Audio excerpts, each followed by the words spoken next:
Hey, baseball family, what's shaking? We're here for the home run derby. I got Brad the man with me. Hey, Brad. Hey, Brig, how are you? I'm good. I'm hydrating. Oh, good. This is going to be a long experience. Yeah, I guess you could say I'm hydrating. There you go. Last year, we had an awakening, as it were, about how much effort gets put into broadcasts. We did 2 broadcasts last year live, did the American League Wild Card Game and the Home Run Derby. And we learned that 4 hours of talking is really hard. Brad, before we get into this, though, we have got some wagers to attend to, sir. We do, indeed. Which players are you going to be taking? Which players will I be taking? And how many pies in the face are going to be wagered this year? Well, let's see. Should we go AL, NL? Or I guess it'd be left side of the bracket, right side of the bracket, right? Yeah, because there's not an even split American and National.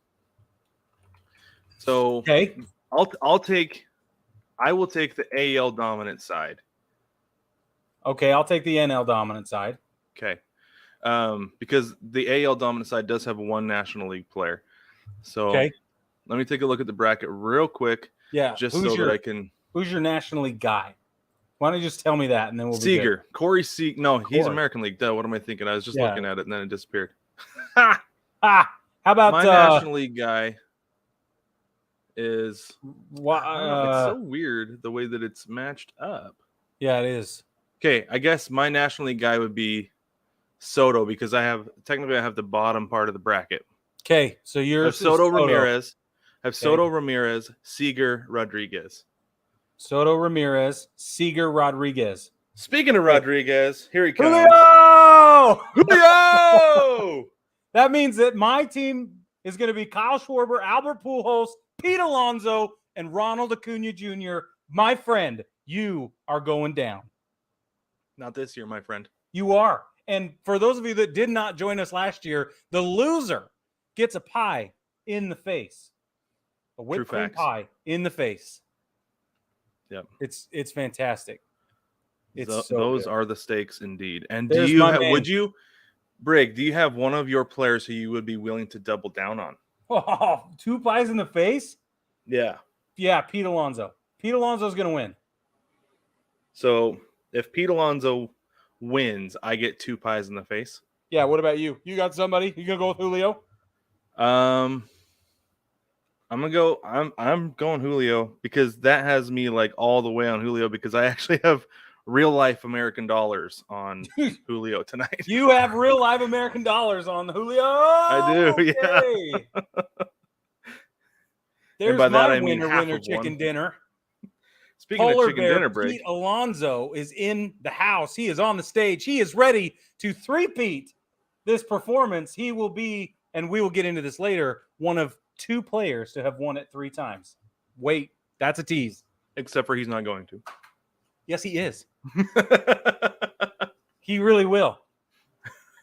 Jose. There he is. Jose Ramirez from Cleveland. Okay, so I am a little bit behind you. I'm like half a guy behind you, Brig. Why? Because I'm streaming and you're not. Oh. Right? Streaming. I am streaming. Are you? Yeah, it says live. Well, yeah, so am I. But there's always a like a delay when you're streaming. That is one of the bummers about streaming and trying to live tweet and stuff like that. Like get in on a conversation on Twitter and other social media and stuff because you're just delayed enough from the stream that it's like everybody's almost a whole batter ahead, and you're like, oh man, what a hit! They're like, yeah, that's old news. It's true. That happened to us last year. It did, yeah. So for those of you at home, adjust accordingly if you're able to. Go ahead and pause your TV if you can. There's Albert Pujols. Oh, I'm so excited he's here. He's going to lose so hard, but I'm so excited he's here. Wouldn't it be crazy if he just went and won the entire thing? Yeah, it would be nuts. Bomb after bomb all night long. Then would we each take a pie in the face? I think we both take a pie in the face. We would have to because our guys didn't win, but the bracket was split. Well, I mean, technically he's in your side of the bracket. That's what I mean. But then Polar Bear Pete didn't win, so would I take a pie in the face anyway? No, because he's one of your guys. Okay. But I still think you should take a pie in the face if Polar Bear wins. You should have let me talk myself into a pie I in the should face. have. Baseball family, this is not the first time Brad has talked me out of talking I myself know. into taking a pie in Just the a few weeks ago. There they are. I am disappointed that they are not wearing their All-Star Game jerseys or that they don't have specific home run derby jerseys. I feel like Nike lost an opportunity to really shine here. Well, I think what it is that there's a certain segment of the population that does like to see the team uniforms Yeah, that's true. at the All-Star festivities. And since they've gone away from doing it during the game, which is great. Yeah, which it is I great. prefer to not have the cacophony of jerseys, that this is the time that they do it now, Yeah, I agree. I don't want it loud and I don't want anything. Okay, here's the anthem. I'm not going to sing in for you. I'll take my hat off, though. Me too. That's what I did.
And the flyover to end it. That was awesome. Nice. Didn't get to hear the anthem, but I did see the flyover. That was pretty cool. Baseball family, we also have muted our televisions because we don't want to listen to them. We don't want to listen to them. Not interested in what they have to say. We're interested in what we have to say. I'm also confident my mic will pick up the sound. Yeah, me too. Yeah, I'm not about that game. Nope. All right, Brad. So you're going to call your guys. I'm going to call my guys, right? Sounds good. All right. I'm going to color code this so that I don't mess it up later. I feel like that's appropriate. I do feel like that's appropriate as well. All right. So I'm going to do it like this. Hello. Okay. I'm curious. Who's leading off? Do we know who's leading off going first? I don't have any idea. Is it J-Rod? Is Julio going first? Maybe. I feel like that's appropriate. Maybe Julio and Seeger is our leadoff duo. But baseball family, if you, like Brig said, if you didn't join us last year, there are some other things we do during this live broadcast as well. We're going to go through. We are going to get to current events like we always do every single week, because we're going to have fillers for commercials. And then we also have some topics that we wanted to talk about in addition to that, as well as our predictions for the second half of the season. Brig, do you have your predictions written down and handy? No, not from earlier this year. I actually have mine on a piece of paper from from our meaningless predictions episode. Okay. I found this piece of paper like a week ago. I was cleaning up my desk and I had it like tucked back in my shelf that I have here. So we can address these. Yeah, we shall. As we get to them later, because there are a few things I like more than making meaningless predictions. Very few. Very few things are as fun, honestly. Let's be honest. It's true.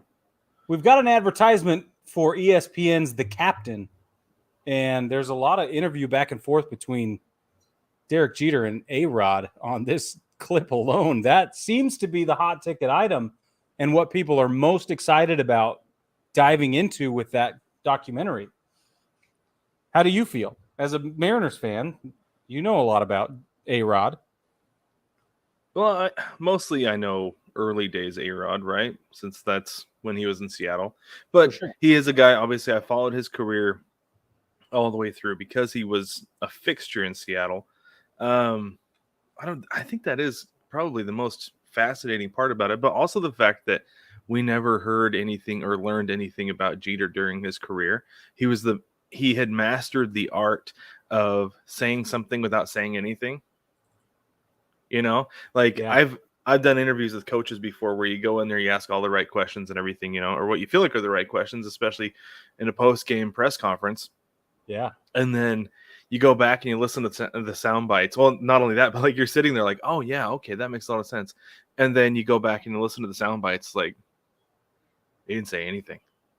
He said absolutely nothing. There are probably 700 words of audio here, but he did not say anything at all.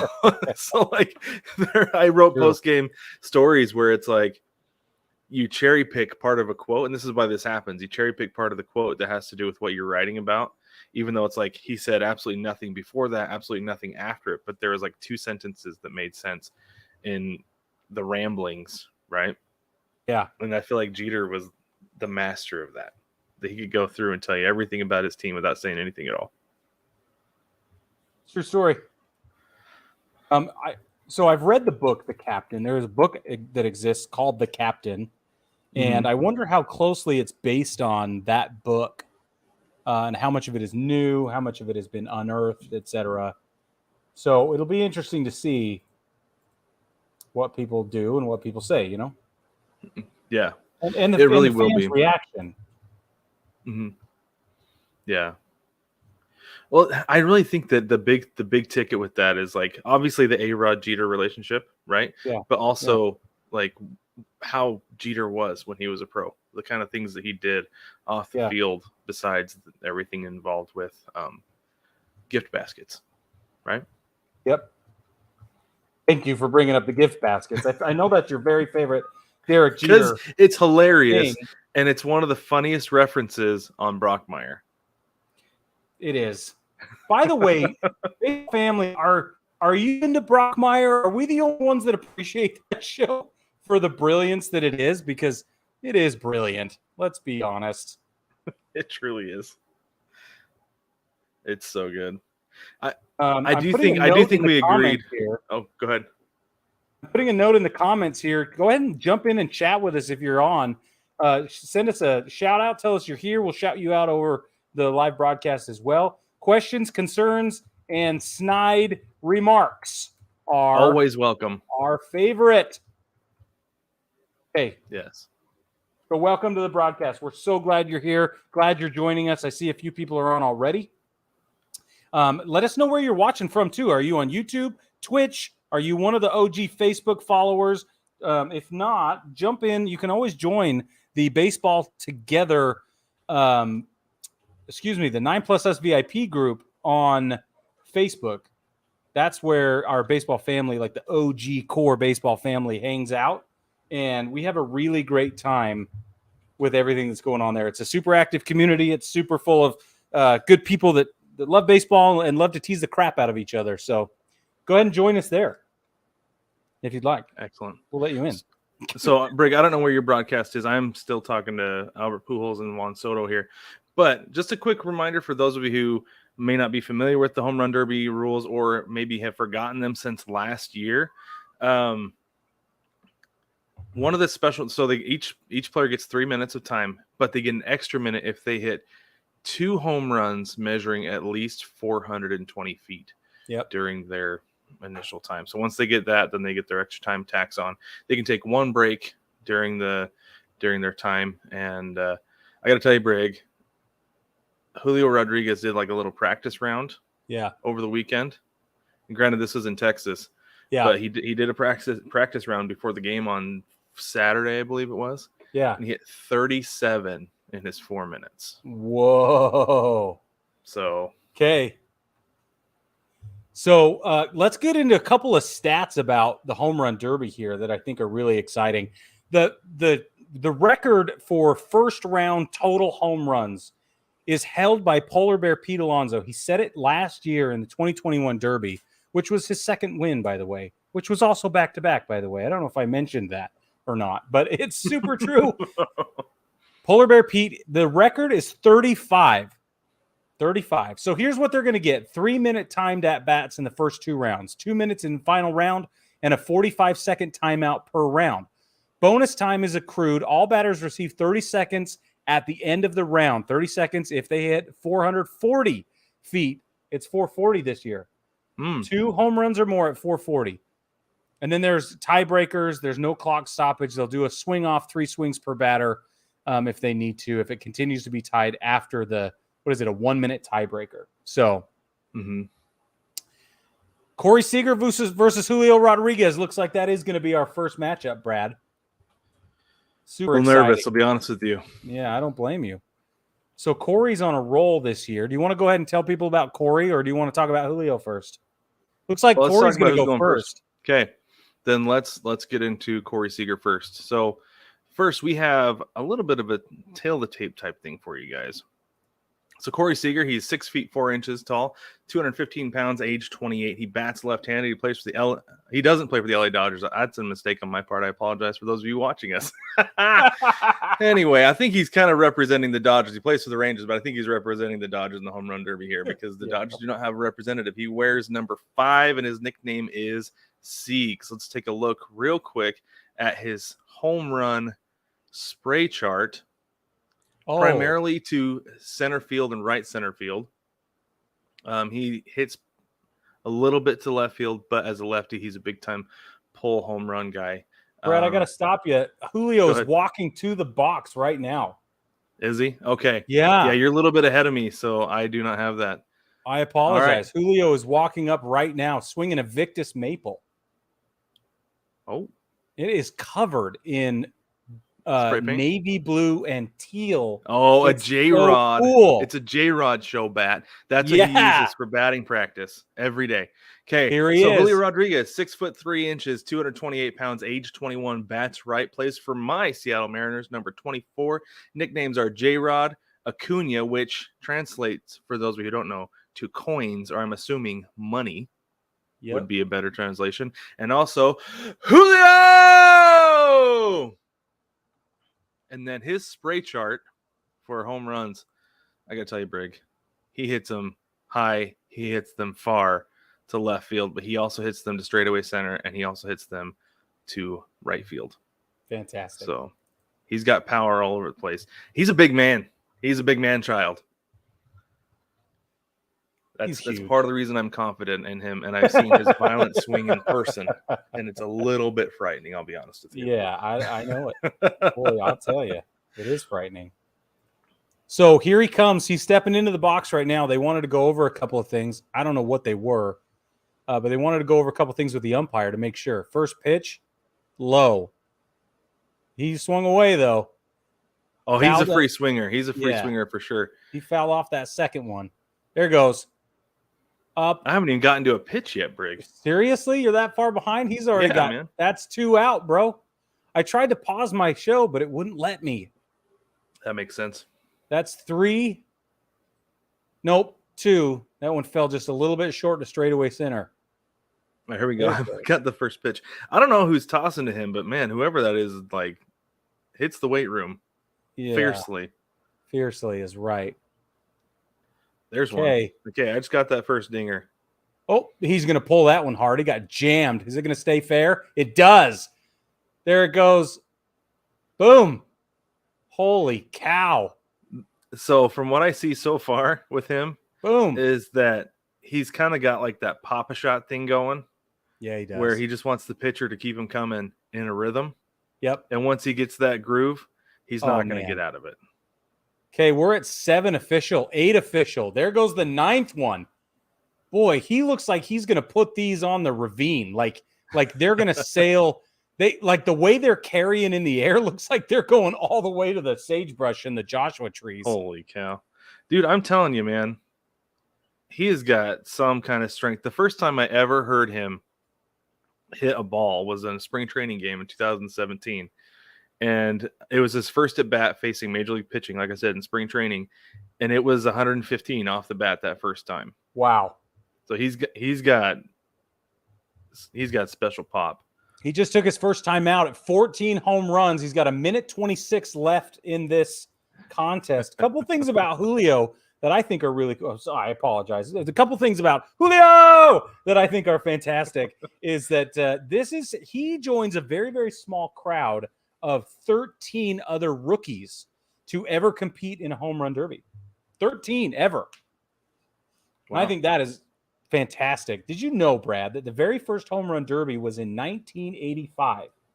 Obviously, the format was wildly different. Yeah. Dave Parker of the Cincinnati Reds won that contest. They did not start broadcasting it in any form until 1993. That's when ESPN picked it up. Juan Gonzalez for the Texas Rangers won it that year, but they didn't start broadcasting it live for another 5 years. Prior to that, they were pre-recorded. So I think that's really, really interesting.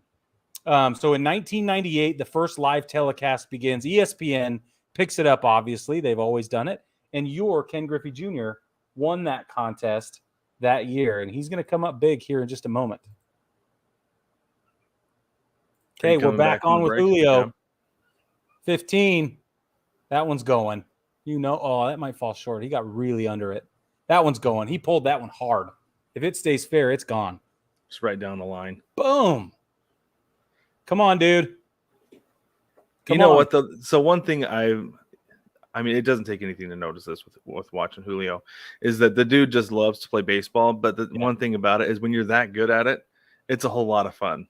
Yeah, that's true. Anything when you're that good at it is going to be a whole lot of fun. Oh, man, that's true. 18 total right now. That's 19. And he just hit that 20th line drive to left field. He's pulling every one of these like he ought to. That's exactly the right answer, especially according to that spray chart we had up earlier for those of you watching. Yeah, he really hits bombs to left field big time. He can get him out over in center field. The other day, he hit a grand slam to straightaway center to the deepest part of the ballpark in Texas. That's awesome. Snuck it right over the wall. That's awesome. It was awesome, Brig. Let me tell you, it was one of those ones that you feel coming. Yeah. Like the bases were loaded with nobody out, and I kind of wanted the two guys ahead of him to strike out, so they were still loaded when he got up, and they did. They did their jobs, and he comes up and hits a 2-out grand slam. Okay, he's got 24 total. He's now earned his 2 30-second bonuses, and he's got 1 minute left. He's taking a quick breather, hitting some Haterade while he's on it. 463 was his longest exit velo, 107. Launch angles averaging 27 degrees off the bat. Did you know home run number 20 was 438, 120 off the bat? Brad, do you know who the other two rookies who have won the Derby? There have only been 2 rookies to win the Derby of the 13 who have even participated. The one I can think of off the top of my head is Aaron Judge. I remember specifically watching that one. Was I can't think of the other one. Polar Bear Pete. Polar Bear Pete, of course. 17 and 19. Yeah. He's built for a home run derby, though. Oh, I could see him if his career for whatever reason ended earlier, if he just decided he didn't want to play baseball anymore. I could see him touring the country on like the slow pitch softball tour. Yeah. Like the slow pitch softball circuit, and just hitting bombs. Or Home Run Derby X, maybe the new Home Run Derby X, yeah. But like kind of like what Adam Sandler does in Happy Gilmore, how he charges people to see if they can hit home runs farther than him. It's like, okay. Yeah. So I have to hit it across the street. You have to hit it to the fence. I'll bet you $50. So Rob Landis chimed in. He said Lenny Randall.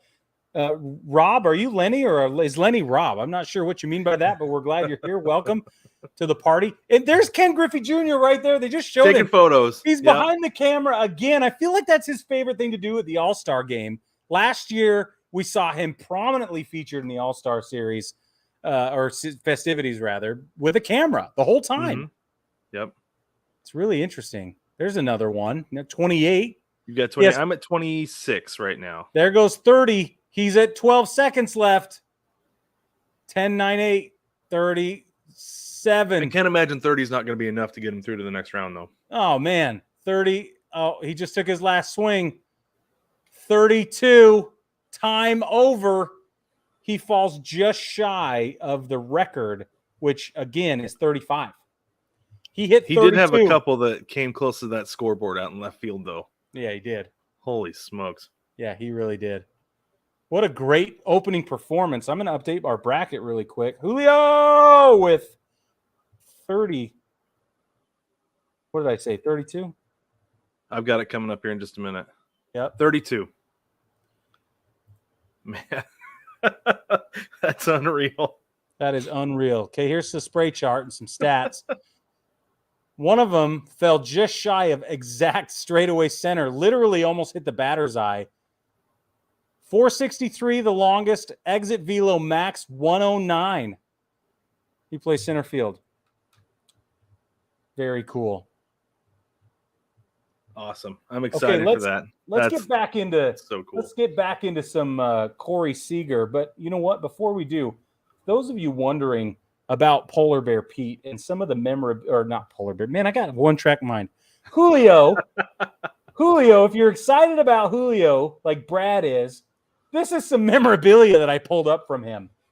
You can get this bat is signed in Mariners teal. That's awesome. It's freaking amazing. And if you're really interested in having this, you can get it. It's not even that expensive. It's it's only $461.99 for those of you watching. Only. For those of you listening, $462 will get you a Julio Rodriguez autographed dark gray Rawlings bat, Seattle Mariners, signed in teal, and it is it has a BAS witness stock number and everything. BAS is Beckett authentication. And if he stays in, we've got more coming about Julio. But let's get back into Corey. Yeah, let's get back to Corey Seeger for a minute. Let's put up his spray chart really quick. Brad, tell us about his spray chart. So Corey Seager's first pitch. Corey Seager's a left-handed batter. He hits primarily to right center field. Hits a lot to center. He's got a lot of power to center field, but he will hit them to right. He's not very big. He's kind of got the ideal body for a shortstop, but man, he's got some pop. And I think he learned that from his brother. I've heard Kyle Seeger say that he built Corey Seager's swing. Wow, that's awesome. That's very cool. Okay, we've just seen a number of pitches outside the zone. Wow, he chased that one. Oh, man, it was up and away, and he went after it. This dude, he's ready to go after taking a few. Oh, man, talk about pop. He is clobbering some of these to right and right center, just killing them. That's 5. Well, it's like you said last week on the show that it's not surprising that Corey Seager was put into the home run derby because he can hit them. He can send them. Yeah. Yeah, he's clobbering these. Home run number 3 was 445 feet, 104 off the bat. That's awesome. Yeah, his numbers this year are impressive. Out of 88 games, he has 87 hits, which is most people can't say that. 1 hit per game? Like, seriously. It sounds ridiculous, but that's a big deal. 22 of those have been home runs. He's resting at 52 RBIs. His overall average, 250, slugging is 480, and his OPS is 804. Took his first break with 1:32 remaining. His at-bat will resume in about 25 seconds, Brad. Okay, how many home runs do you have so far, Brig? I don't know. They're not giving me that information. Okay, I'm at 9. Let's see if looks like he takes a break with 10 home runs. 10 home runs? He took a break? What did Julio take a break with? 400? I think so. That sounds about right. Give or take a couple. Yeah. So a couple of fun facts about Corey Seager. He is the 8th player in Major League Baseball history to win both the League Champion Series MVP award and the World Series MVP award in the same season. That was 2022. 2020. Oh, sorry, 2020. Yeah, there are too many twos in my head. Here he goes. He's back on. He missed the first one. Looks like he maybe got the second one. Is it going to fly? It is. It's out. There's number 11. Boom. So I got a fun fact for you, Brig. We were talking about the captain earlier. Yeah. Corey Seeger grew up a Yankees fan, as many kids of his generation did, which Indeed. means that he was also a very big Derek Jeter fan. That's awesome. I think that is awesome. And I feel like you can see some of that in the way he plays shortstop. I think you're right. Because like Jeter, he doesn't have a whole lot of lateral quickness. No. I've actually was noticing that this weekend. The Mariners played the Rangers in a 4-game series, but he's efficient with it. And if you have the efficiency and know how to get to the ball, you can be successful as a shortstop, especially at the big league level. But man, that arm, he's got a legitimate arm too. Yeah. He's choking up on his bat with something I think is really interesting. I always love to see little meticulous details like that, and especially in exhibition competitions like this, where it matters because of dollar bills and some prestige and notoriety, but that's it. Otherwise, it doesn't matter at all. Oh, he hit the foul pole. Yes. Oh, talk about idiosyncrasy. So it is interesting. Go ahead. It is interesting that he is choked up on the bat, even just like if that's a half an inch or an inch, because I had a coach tell me growing up, he's like, you know what? If you have to, just choke up. He's like, you're not going to hit the ball as far, but sometimes that just doesn't matter. And I've noticed that there are more guys, because you don't get the same amount of leverage on the bat as it swings around. So that's why a lot of guys don't choke up, or they will put their pinky down over the knob as to lengthen the bat a little bit more, get some more leverage. But I've noticed more guys doing it.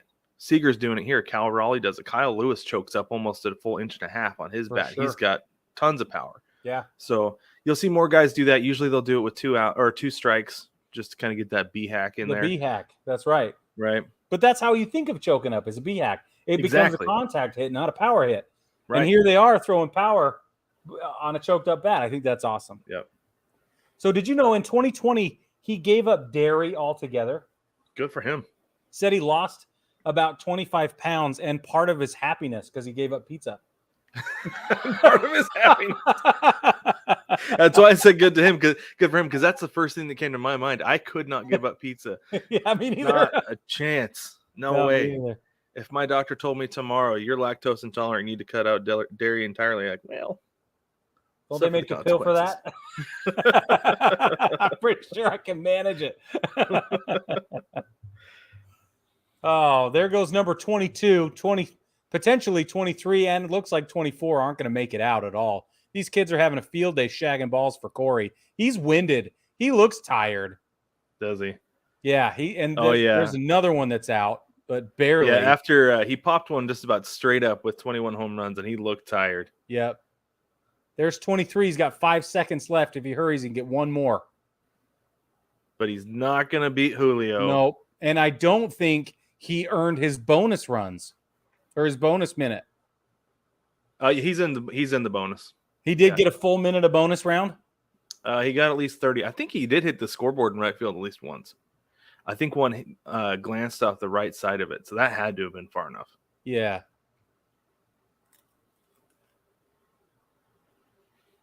I don't see any indication that he gets another attempt. Like, he's giving high fives and walking around and everything. Like, he looks like he's done. Yeah, that was his bonus time that he was in just now. Oh, it was? Yeah, that's what I was saying. Oh. Well, he's out. So he lost. Julio Rodriguez will advance. Huzzah. If you're interested in a Corey Seeger memorabilia, we have a signed baseball bat that we don't have it. You could buy it from Steiner Sports. SteinerSports.com is where you can get this. I went around and looked for some fun memorabilia. This one I think is great. It's got World Series champions, LA Dodgers stamped in it. Obviously, Brad said that this is his team's kind of representing the Dodgers today, so I put this in there. This is 5 of 6. There are 6 of these made. This is the 5th one. It's signed Corey Seeger, and then on top of it, it says 2020 World Series champ, 2020 MVP, and then he's got his stats from the World Series. The World Series. It says 400 batting average, 2 home runs, 5 RBIs. And that's how you get to be the World Series MVP. This bat is yours at SteinerSports.com for a meager $3,356.99. my gosh. Just in case you're interested, you can also buy a bat case for it for a small $180 additional dollars. And they'll ship it to you for free for the next 7 hours. It's worth spending almost $3,300 on a bat. I think another 180 is worth the investment. Yeah. Certainly. Yeah. I want that one signed by the woodmaker, the woodworker. I want it to be one of one. I want it to be a custom one of one. Nice. All right. So I don't know who we have next. Real quick, let's get into a couple of current events here real quick, Brig. The top tier item that we have is Juan Soto. Yeah. Right? Yeah. I mean, we'll talk about him a little bit more later while he hits, but the big thing is that he rejected the Nats' latest offer for $440 million over 15 years. Initially, John Heyman had reported that there was a lot of deferred or back-end money on that, like the Bryce Harper deal, and that's why he turned it down. But as it turns out, that is not the case. I read that today, that is not the case. Looks like Jewel missed how many Julio Rodriguez hit. He hit 32. 32 Julio. Hit 32 bombs. Okay. Acuna's at the plate right now. Oh, is he? Okay, we'll get back to Juan Soto later. Go ahead. Okay, so Ronald Acuna Jr. has yet to hit his first one out. I am sad to say. Okay, there's one. Let me give you a little bit of information about Acuna There's Brig. two. He hit the cameraman. That's awesome. Amazing. So Acuna is 6 feet tall. He weighs 205 pounds. He is 24 years old. Bats right, as you can see, those of you watching. He plays for the Atlanta Braves, jersey number 13. Nicknames are Sabanero Soy or El de la Sabana, which means either I am the Savannah or I am of the Savannah. So I thought those were interesting nicknames for Acuna. Yeah. Look at his spray chart. He primarily this year he doesn't have a whole lot of home runs because he missed a lot of time coming back from that ACL tear from last year. But everything has either been center field or left center, pretty much center field and left. He has not hit any opposite field yet. But for him, the season is still young, so we'll probably see some more of those later on. But he's taking his first time out. He's got 1:44 left. He's hit 9 total home runs before his break. Rut row. Yeah, that could be trouble. That's a big fat rut row right there is what I have to say. So let's get some of these fun facts out of the way before he gets eliminated. because that's not going to do it against Alonso. Yeah, Go it's ahead. not. It's not. Okay, so a couple things that are really, really fun. He is only the 4th player in Major League Baseball history to hit leadoff home runs in both games of a doubleheader. Interesting. He did in 2018, which is interesting because that was his debut year. At 20 years old, 293 days old, 20 years, 293, he became the youngest player in MLB history to hit a postseason grand slam. That was October 7, 2018 versus Walker Buehler. Okay, we're back at the plate. Acuna keeps missing. Well, it's one. interesting because he was in the home run derby a couple years ago. And do you remember what they were saying about him? They're like, he's the guy in this derby who has the swing that's built for it, right? Yeah. He's got the uppercut swing. But he didn't do well then either. No, he didn't. If I recall. And he's not doing well now. We've got 1:17 left. He's only got 11 home runs. He just muffed another one. That one's out. 117 off the bat. Nope. That one's not going to be 13. There's 12, though. No, he takes a pitch. Oh, man. 1 minute left. Ooh, 103 off the bat. That one's gone. Straightaway center, left center. Boom. Pulled that one. 108 miles an hour off the bat. That one's going all the way left. 109. I don't know if 109 is going to do it.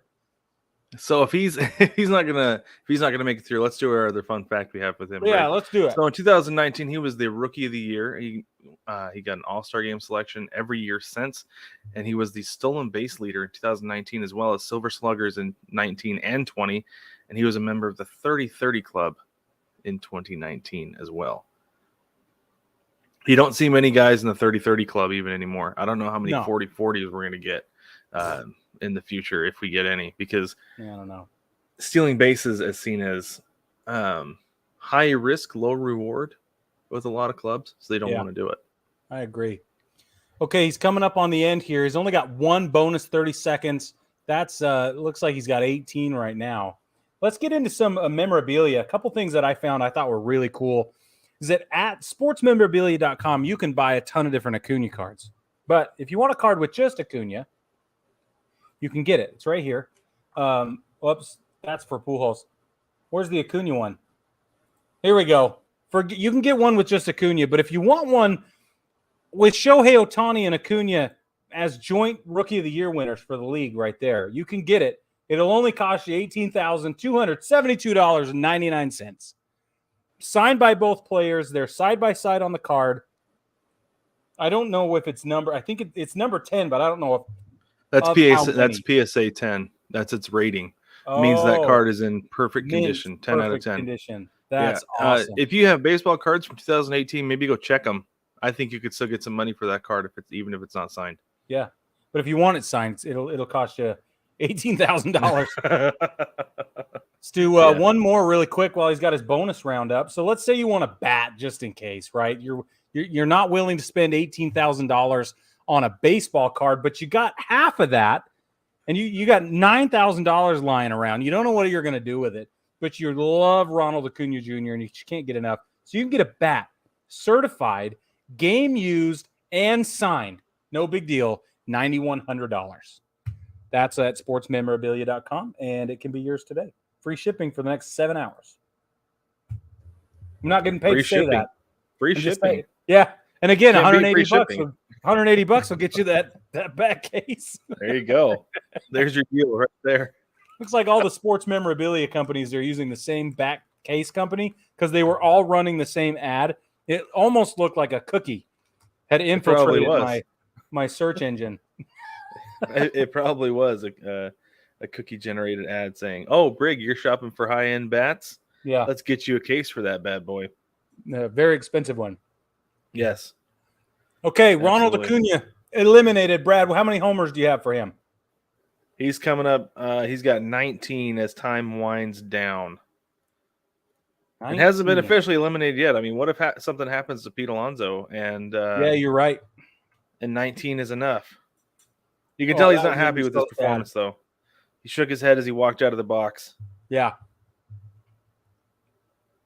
Polar Bear Pete. Brad, give us the tail of the tape. All right, the tail of the tape with Polar Bear Pete. He is a massive human being. He is so big. He's 6'3", 245 pounds, age 27. That's right. Plays for your New York Mets, wears jersey number 21. And as we've said multiple times already, his nickname is Polar Bear. Let's look at his 44, isn't it? I don't know. Baseball Reference said 21. Oh, they're lying. Are they? Yeah. It looks like he's wearing 20 today. Is he? Yeah. Because he was wearing 44 last year. Oh, well, whatever. I don't know. Anyway. All right. His spray chart, he hits most of them to left field because he's a big-time pull hitter.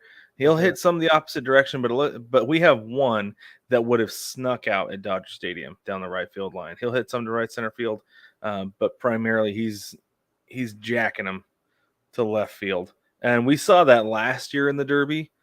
He was grooving. He was feeling it. He was bebopping. Oh, yeah. And it was like nothing to him to hit those balls out to the concourse at Coors Field. Here he goes. He's up the plate. First pitch on its way. Pulled it. Does it have the distance? That's the question. It looks like it does not. Nope. Takes the second pitch.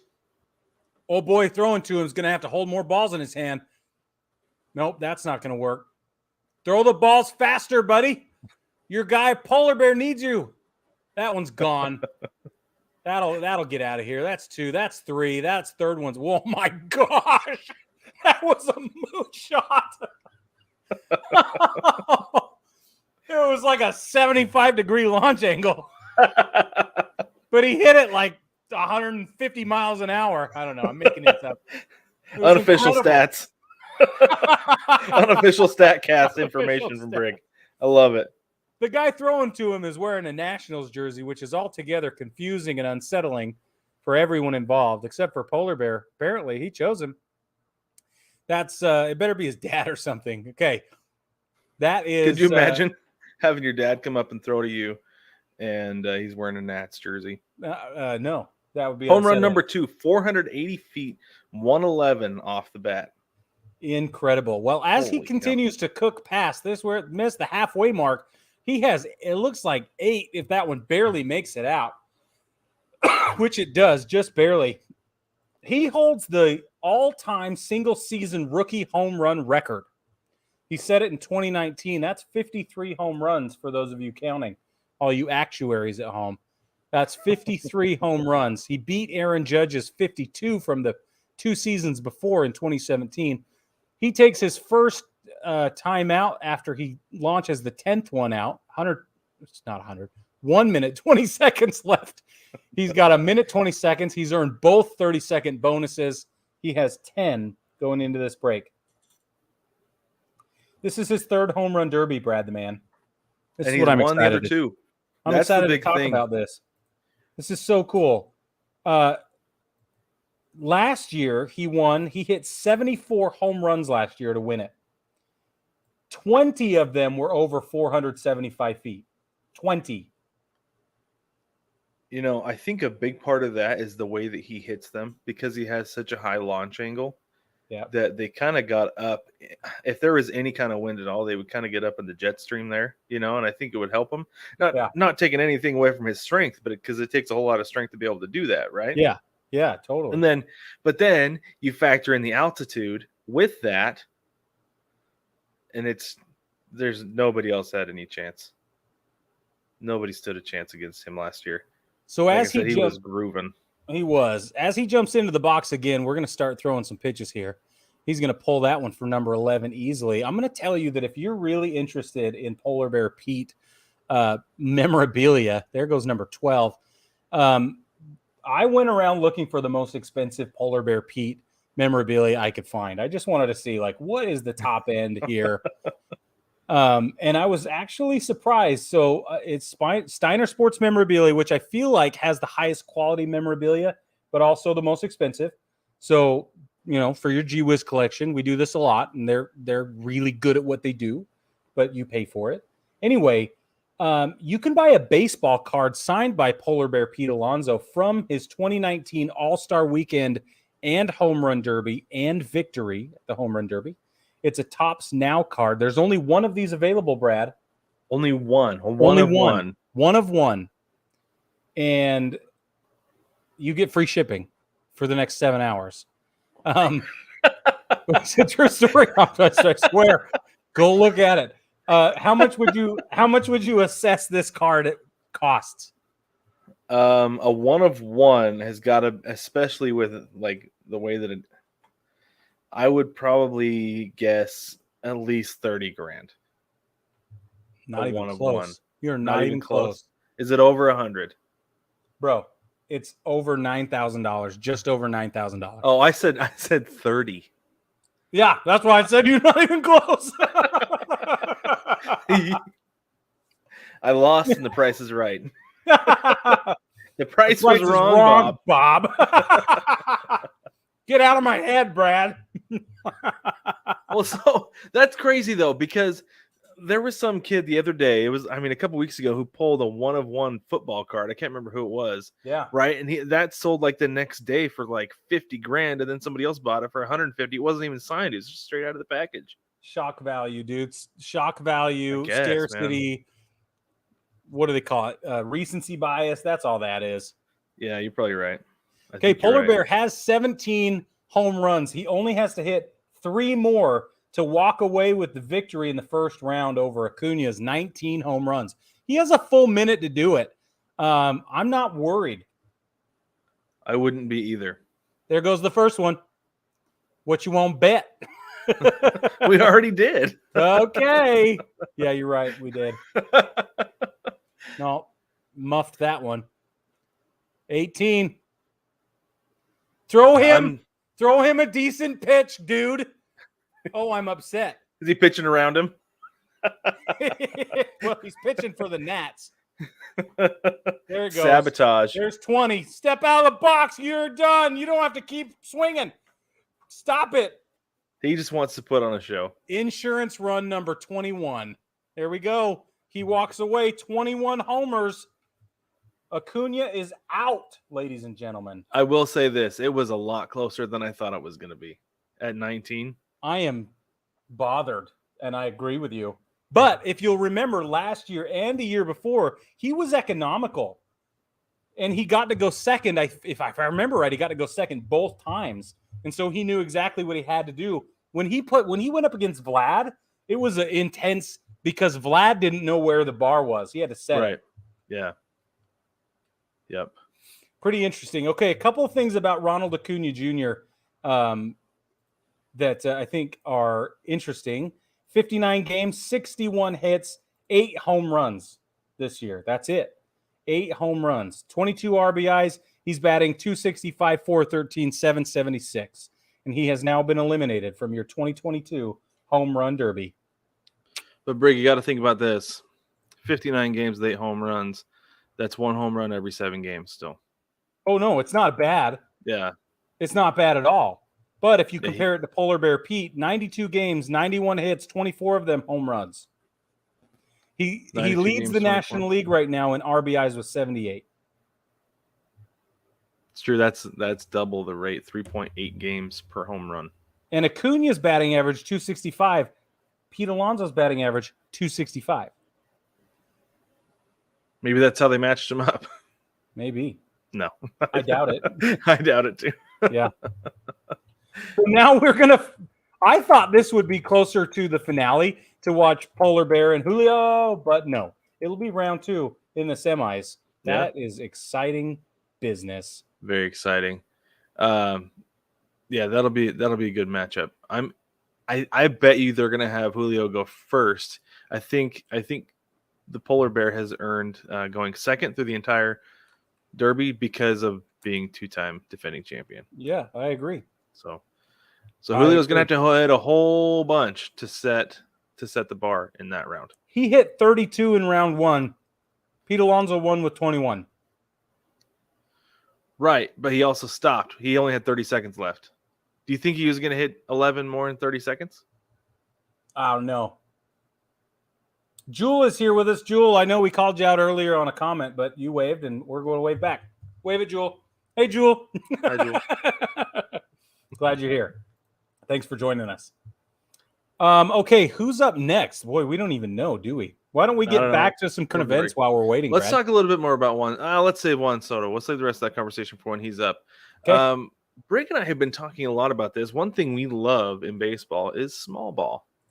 And we've been talking a lot about how it seems like the teams that are the most successful and have the most sustained success are the ones playing small ball mingled with the long ball, right? Right. Like, explain to us, because you bring it up all the time with your Yankees. Explain to us what the Yankees are doing that's different from last year as far as small ball goes. Well, the idea is that they're playing fundamentally better baseball. They're stealing bases. First of all, they're getting on bases. They're hitting for contact. It feels like they're batting for average more than they're batting for power. They're striking out fewer times in each opportunity. They get themselves on base, then they steal a base, then they move over, sacrifice flies. I saw a couple of sack bunts, suicide bunts, squeeze plays that you just would never have seen last year. You never would have seen it the year before. And I feel like it's the one thing that has changed. Yes, their defense have got better. Yes, they're more well-rounded. Yeah, they're more well-rounded personality-wise, personnel-wise, and that is affecting everything. But I think the number one difference is that they are organizationally, it seems like, running the bases, stealing them, getting on base. They're just, like you say, manufacturing runs instead of hoping that a ball goes out and carries them. They still do that, right? But it's not the only game in town now. They're not completely reliant on it. So here's one for you, Brig. The Yankees are third in Major League Baseball in stolen bases with 63. The Marlins lead with 75, and then the Rangers have 74. As far as sacrifice bunts go, they have 7 on the season, which puts them at the league average. Yeah. The D-backs are leading with 15. Talk about playing small ball, but it's not working for them because they don't complement it with anything else. Right. But listen, that means the Yankees are at the league average for bunts. Yeah. You can't spell bunt with Yankees the last few years. Like, you can't. It doesn't matter. It doesn't work. You also can't spell fly because they're actually in the top half of Major League Baseball with 27 sac flies. The Giants have the most at 35. But it's a big deal. It's a big deal to be able to, especially the bunting, because so few coaches growing up are willing to teach bunting and so few guys are willing to learn it. Yeah. That knowing how to lay down a good bunt is so crucial, especially with the extra innings rules, the ghost runner on second. Like, a lot of people are like, just lay down a bunt, move the runner to third. It's like, no, guys don't know how to bunt. Like, people, like, I'm in a Mariners group and people complain about it all the time. Yeah. Like, just lay down the bunt. It's like, no, the Mariners are like bottom 5 in the league with ability to lay down a bunt. They just cannot do it. So they don't. They know their weakness, so they don't do it. Well, and look what happens. Well, They lose those opportunities. What I'm saying, they do. They do bad, lose those they opportunities. miss out on that opportunity in the moment. Mm-hmm. Yeah, they do. They miss out on it. But the one thing the Mariners do really well is steal bases. Yeah, like that is that's something the because Mariners of their have young done. talent. Right. Julio's leading all rookies in stolen bases, but the Mariners are just above league average. But lately, what they've done, rather than just being free and loose on stealing bases, because that's what they were doing early on in the season, they're just like, got to run on first. He's going to try to take second if he's got any kind of speed. So Dylan Moore was running all the time. Julio Rodriguez continues to run all the time and continues to take bases. He's doing amazing with that. It's awesome. But the other day, Sam Haggerty started the 10th inning on second base and then just took third. I had a friend, she said that he stole third base like a kid was taking a candy bar. Just like blowing raspberries and everything. Yeah, it was amazing. It was absolutely amazing. I loved it so much. All right, baseball family, here's Jose Ramirez, and he's on my team. So we're going to let him take that first pitch and get away with it. He plays for Cleveland's ball club that changed their name recently, for those of you that don't know. And now they are referred to as Cleveland's ball club. We've got a couple of fun facts about Jose. Let me give the tail of the tape, Brig, before you do that. Oh, yeah, you do the tail of the tape. Okay, so Jose Ramirez, height 5 feet 9 inches, weighs 190 pounds, age 29, bats both. He's a switch hitter. I'd be interested to see if maybe he gets tired right-handed, switches to the left side. Like we said, plays for Cleveland, also known as the Guardians, jersey number 11, and nickname is Enriquito, which is actually for his middle name is Enrique. That's where that comes from. Let's look at his spray chart right quick, if I can find it. Where'd it go? I know I have it, Brig. You do have it. Yeah, it's there. While you're doing that, he is spraying these kids in the outfield. How many does he have? I have one so far. 3. He's at 3 with 1:55 left. He is really upset with himself. These are not going his way, and they're not going the way of Polar Bear Pete Alonso. So it's a little upsetting for him. There's a couple he's grooved. Took a break with 4. He took a break with 4 at 1:43 left in the round. None of them are earning him bonus time. You've got some time. I wonder if he's going to switch to the other side when he comes back from his break. Yeah. Fun fact about that. With Jose's Derby participation today, no switch hitter has ever won the Derby outright. But Ruben Sierra did share the title with Eric Davis in 1989. The only other switch hitter to make it to the finals is Lance Berkman. That was in 2004. Otherwise, no other switch hitters have even participated. Wow. That's actually really interesting. I thought so. Fascinating, Brig. Thank you, sir.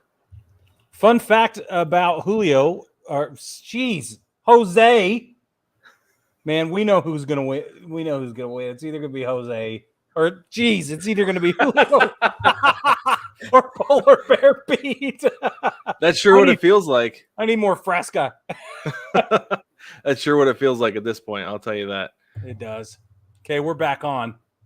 He continues to hit them into, well, they're deep outfield, but it's not working.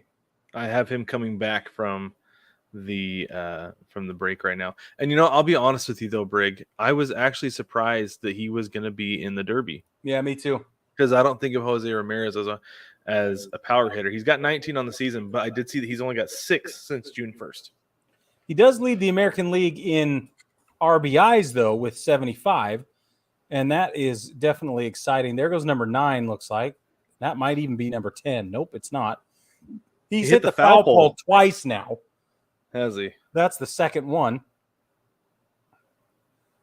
If he hits the foul pole again, that's the third time. He's hit the foul pole 3 times. It looks like that's going to be. He might need to adjust his swing a little bit, adjust his timing. If he's hitting them just barely fair like that. Yeah. So that reminds me of on Ken Griffey Jr. baseball, when you would play the home run derby, you couldn't hit the ball foul. The closest you would do is hit it down the line, and it would always hit the foul pole on that. Like, so you might have a home run derby where you hit the foul pole 6 or 7 times if you pulled it down the line. And nothing fades either, so nothing slices. So if you're hitting it the opposite direction, it's hitting the foul pole too. That's amazing. That was when I learned the rule about the foul pole. I was playing Ken Griffey Jr. baseball. So I have him at 13 home runs so far. Brig, what do you have him at? 14. He just ended with 14. Juan Soto's coming to the plate. First, let me tell you something about 15. Looks like they officially clocked it at 15. One last thing. Let's do one of these memorabilia deals about Jose really quick. If I can get there on my chart. Okay. So memorabilia is always fun, and I really like to find memorabilia. So let's do something on the cheaper side, since he's probably going to lose. If you want something on the cheaper side that's more affordable, which I know we all do sometimes, you can get a signed 8x10 photograph of him hitting. Here's what it looks like. It is holographed and authenticated by Fanatics, and it'll cost you $130. So I feel like that's the most reasonably price I was able to find on the entire lineup tonight. Was $130 for an 8x10 print of Jose in an Indians uniform hitting it out. Looks like out of the park, honestly. That is a novelty in an Indians uniform. That's what I'm saying. Yeah. Got some bonus time for Jose. Oh, yeah, he's still up with 15. Okay, on his bonus time. I didn't think he'd earned any bonus time, so that's kind of interesting. Do you think he should switch over to the left side, Brig? I mean, obviously, it seems like he's more comfortable on the right side. That's why he's doing the derby on the right side. But man, yeah, I don't have any idea. I think I wonder how much of that has to do with the guy lobbing him the balls. Because that's a huge factor in this competition that gets not enough attention. Is that the guy throwing you baseballs is a big, big part of your success or failure. Uh-huh. Who was it? Was it last year or 2 years ago? Somebody, their pitcher was way off. It was just like throwing them all over the zone. Yeah. So many of them were not even in the zone. I feel like it was Mike Trout. Was it? I don't remember.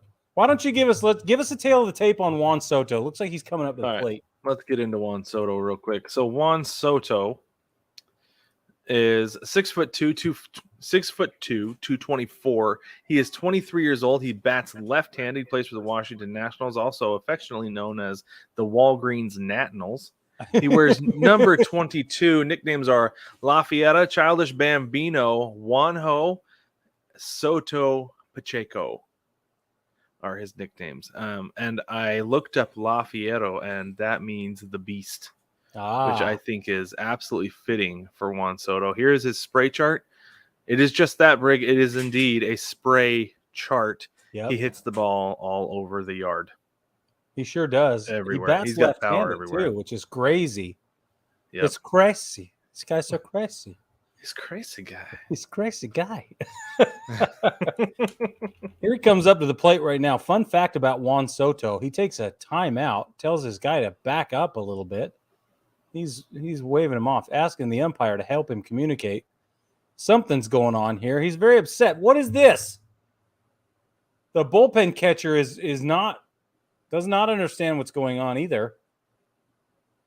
He says he's too close. Uh-oh. Trouble in the ravine. Bad angle? What is he talking about? Looks like they want to back up the pitching mound. Huh. Is Juan Soto turning into a little bit of a diva here? Like, what's going on? He literally has his guy, a production manager or producer for the show, and the bullpen catcher are out there adjusting the screen and the little bullpen mound that they've got over there. Okay. What's going on here? That was weird. All right, now he's back. First pitch is not going to make it out. If that does, then we're all in trouble. It didn't make it out. Oh, no. Hey, he missed that first one entirely. They didn't even get it all. And it went out. The competition is now in trouble, ladies and gentlemen. That's what I have to say. Okay, he only has to hit 18 to beat Jose Ramirez. 18. Jose had 17, so 18 is the goal. Looks like he's going to do it. There's number 4. Number 5's going all the way out at 2 minutes and 23 seconds left. Looks like he just swung on. No, he's missed a couple in a row. But as I've pointed out, that doesn't matter because they still go out when he misses. Oh, there it goes. Oh, my. Get out of here. Get out. Yes. This is so good. Brad, you're getting a pie in the face. I'm not going to get a pie in the face, Brig, because Julio is going to win this for me. No, he's not. Oh, Polar Bear is going to beat the crap out of him in the next round. Just you wait, Henry Higgins. Soto's one of my guys, Brig, by the way. Huh? Soto's one of my guys. What? Yeah, because remember I had the American League side. Oh, plus Soto. Oh, yeah. Man. Dang it. Well, I still love watching him play the baseball. Oh, yeah. Play the baseballs, is that what you said? Yeah. All right, while he's doing this thing, fun fact about Soto, he takes a break with 10 home runs unless they ghost him one like they've been doing everybody else. He's got 1:24 left. He's got 10 accrued. Fun fact, Juan Soto is the 4th youngest player in postseason history to homer in the World Series. Do you know that? 4th youngest to homer in the World Series. He trails only Miguel Cabrera, Andrew Jones, and Mickey Mantle. Pretty good list. Are you kidding me? Well, and one of those home runs he hit in the World Series went up on the train tracks in left field in Houston. So that was like opposite field power that I've never seen before. That was insane. I remember that home run like it was yesterday. It was insane. Well, and that series that whole series was insane because nobody won any home games. Yeah. Yeah. It was nuts. Yep. Looks like while he's hitting though, Brig, let's talk a little bit more about what's going on with him because we talked about the 440 over 15. He declined that. There was no deferred money like John Heyman had initially reported. And, sometimes that stuff gets mixed up, so I'm not blaming him for anything. But one of the factors for him turning it down is that the owners, are looking at selling the team. Yeah. And so there's a stability issue there. So the team, after saying that they're not going to trade him, they put him up on the trade block, and now the vultures are circling. Oh, no. Not just circling. It's like laser beams. It is a lot. It's like sharks with freaking laser beams on their heads is what it is. They are. You're right. Yeah. For you Xenials out there who got that reference. But so here's the other interesting with that trade, with the trade talks, though, is that I was talking to somebody in a Facebook group the other day about it. I said something about how, like, because it was that same Mariners group, and a lot of people are like, "Oh, the Mariners should make a run at him." Like, no, because the only guy they're gonna want is Julio. They're gonna demand Julio Rodriguez, and somebody's like, "Well, no, they can't ask that much because he's not gonna sign." It's like, this is the kicker. He's not a free agent until 2024. Right. There is zero urgency to move him. That's right. Zero. So, for those of you who think you're going to be able to get Juan Soto on a bargain, it's not going to happen. He because just there's a lot won. of time. He didn't need his bonus time. Didn't he need just his bonus went. time and He he got hit 18. It was the most epic bat flip in the history of the home run derby. I can't wait to see it. You got to see this. It's so good. Not there yet. So far behind. This is ridiculous. He crushes it. Nice. Pulls it to right center. It fades to right. He steps out of the box and hurls his bat. Whoosh. Gorgeous bat, by the way. It's got a Miami Vice fade on it with like a pale pink handle and like a powdered baby blue barrel. It's excellent. So, Brig, I have to ask you about your preference for a bat flip, because you've come around to the bat flip over the last couple of years, which I appreciate. Thank you. I totally because he used to. For those of you who don't know, Brig used to be a curmudgeon about bat flips. It was full-blown poopy pantsery is what it was. Yes. Do you prefer the bat flip from the handle or the barrel? I think it depends on who it is. And how they do it? Yeah, and the situation, honestly. Do you have an opinion? Because I don't know how to answer that. I do have an opinion because I feel like they get more rotation from the handle. Yeah. And that's kind of the way I prefer it, is the flip from the handle to get more rotation. Now, don't get me wrong, a properly executed flip from the barrel, is fantastic. Like that flip just now with Soto was great. Totally. From the barrel. And Julio's done some pretty good ones from the barrel, but my preference comes from the handle. Hey, give us a tale of the tape on the machine. He's stepping up. Okay. All right. So we have Albert Pujols, who is 6'3", 235, and the oldest by far in the competition at a whopping 42 years old on his farewell. No. He's 12. He is 12. Okay. He bats right-handed, plays for the St. Louis Cardinals, jersey number 5. His nicknames are Prince Albert, Fat Albert with a PH, the Machine, La Máquina, and Tio Albert. I love Tio Albert. That's amazing. I do too. It's so good. And then his spray chart, he has not hit very many home runs this year, Brig. I know. But they've mostly all been down the left field line, taking the shortcut as far as home runs go. The guy on the mound throwing for him is wearing a number 5 Pujols jersey as well. That's pretty cool. As he should be. Wonder if they're related. All right, he's taken the first 2 or 3 pitches before he's even made a swing. Deep center field. It's out of here. No, it's not. It fell short of the line. Oh no. They keep falling short, Brad. This is his 5th home run derby, by the way, for those of you paying attention. This is his 5th home run derby. That's awesome. Yeah. So cool. He's never won one. No. Right? No, he's never won one. He lost in the finals to Garrett Anderson in 2003 by 1 home run. And I don't think he's going to win today. No. Unless he really gets in a groove. He's got to heat up fast. There goes one, right? Does that one go out? Yeah, he's got one. Yeah, he called a timeout with 1. Because he's old. Well, I don't think it's his old.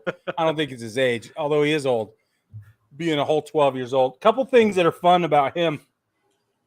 Obviously, it's his farewell tour this year. That's kind of fun why he's out here doing this. But he is 8th on the all-time list of most home runs during the home run derby.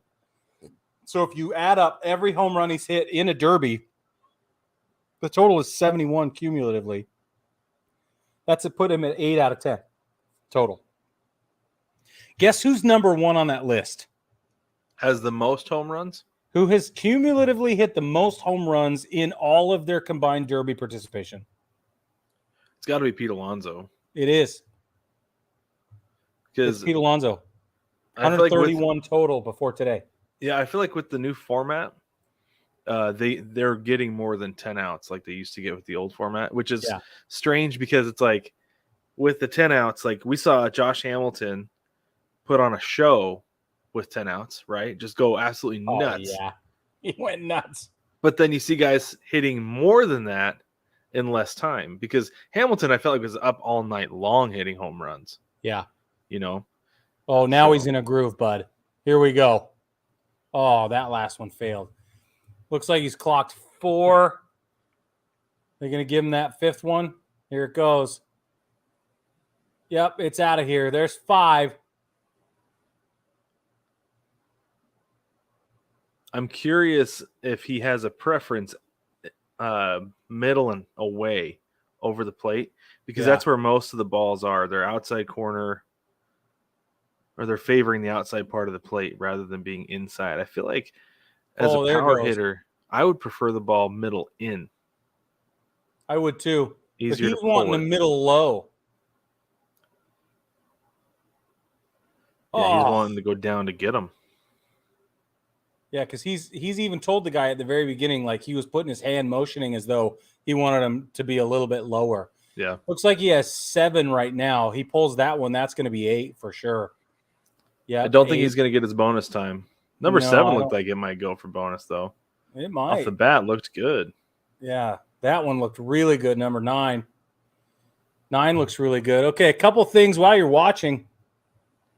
Another fun fact, he's the only player in Major League history to bat at least 300 with 30 or more home runs and 100 or more RBIs in his first 10 seasons. That's each season for his first 10 seasons. As I say, those first 10 seasons are what got him into the Hall of Fame. No doubt. Well, listen to that again. He batted at least 300. He had 30 or more home runs and 100 or more RBIs every season for the first 10 seasons. Like, that includes his rookie campaign and everything. Like, it's insane. Right. Yeah. There's like he was mature before he got there. Yeah, he was ready. He was ready to play when he got to the show. Well, and here, this is kind of a funny one, Brig. Albert Pujols holds the record all time. All time. Do you know what it is? No. For grounding into a double play. Are you serious? 421 to date. Whoa! Over his career. He led the league in 2007, 2011, 2014, and 2016. Led the league in grounding into a double play. Wow. I wonder how much has to do with the shift with that. Because I think even in 2007, before the shift was mainstream, I think teams were moving over toward the third base line on him. I think you're right. Okay, everyone is standing around him before his 30-second bonus time, cheering him on, waving at him, fanning him off, patting him on the butt. Everything is going his way right now. It looked like he just had a pep talk from the entire All-Star roster, both sides. I don't know what's going on, but he hasn't even had his bonus time, and they're literally mobbing home plate. Everybody's clapping, cheering him on. Yeah, Soto's there fanning him, trying to cool him down a little bit. Is Schwarber in there even giving him a pep talk? I don't know. I didn't see Kyle. Opponent? I'll bet you Kyle is in the clubhouse. Oh, Machado just handed him a new bat. It's got more hits in it. Yeah, it does. Maybe that's what it is. Hand him so a new bat. I'm going to get into my favorite memorabilia for the whole thing, like all the research I did on memorabilia. I got to get into my favorite one ever. Ready? Go for it. Okay. Albert Pujols currently has 681 career home runs, right? Okay. It's his last season. If you could buy a ticket stub from every single game where he hit a home run, you would have 541 authenticated ticket stubs. Pretty cool, right? Yeah. That goes all the way back to his debut in 2001. Guess what? You can buy that pack. Right there. All 541 authenticated ticket stubs from every game that the machine has hit a home run in for his whole career. I was astonished when I found this. It'll only cost you. It's only going to cost you $909,099.99. So if it's for me, I'd wait the next 50 or so games of the season If you can wait till November to spend that $1 million that's burning a hole in your pocket, you probably will get a couple more ticket stubs in this pack because the collector is watching for the remainder of this season and going to be adding to it. The price will go up. But I was going to say, I'm curious how much the price will go up the rest of the season. So we're going to have to come back at the end of the season. We'll keep a track of this. I've got the link saved and everything. This is currently at steinersports.com. And for just under $1 million, you can get authenticated ticket stubs from every game Albert Pujols has ever hit a home run at. Is that insane? Am I the only one who thinks that's incredible? It is incredible. Somebody has collected every one of them for the last. I'm curious if those are ticket stubs that were tracked down after the fact. Obviously after the fact, right? But if it was like somebody who had this plan from the very beginning, right? Because you can go to the front office and say, "Can I buy a commemorative ticket for today's game?" Yep. They say, "Yeah, sure. It costs this much." So I'm curious if that was somebody back in 2001 who had the foresight to go to the ticket office and say, "I'd like to buy a commemorative ticket for today because Albert Pujols hit a home run," or if it was somebody who tracked down, did all the legwork to find people, said, "Hey, I'm trying to get Albert Pujols home run tickets from home run games," and if these are torn off and whatever, right? Right. I'm really curious how this process, how they went about this process, because it makes me want to watch. I want to call Steiner and say, "Get me in contact with the collector so that I can talk to him." Because for $1 million, you got to know they would communicate. I would think so. Okay, here comes Kyle Schwarber. Let's do the tail of the tape on the Schwabs. And the tail of the tape on the Schwabs. Kyle Schwarber. I keep almost clicking on the memorabilia overlays, Brig. There we go.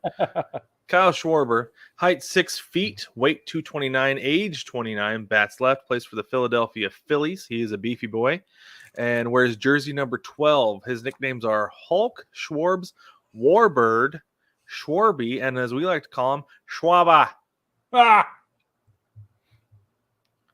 Schwaba. First pitch, sails out of here. Oh, he's primarily a pull guy. I've got his spray chart up here. He's primarily a pull guy. He's going to hit him straight away and right field. So far this season, he has hit 2 to right field, and one of those would have just snuck out at Dodger Stadium. Yeah. So these are primarily going to be pulled to right field, and they're going to be high and they will be far because that's what he does. Well, and he is muscling these ones. His hand speed. The thing I love about Kyle Schwarber is his hands. They look like they move really, really fast. He pulls that bat around faster, and I feel like there's less hip involved than some other guys have. He's just arming these things out of there. Are you watching this?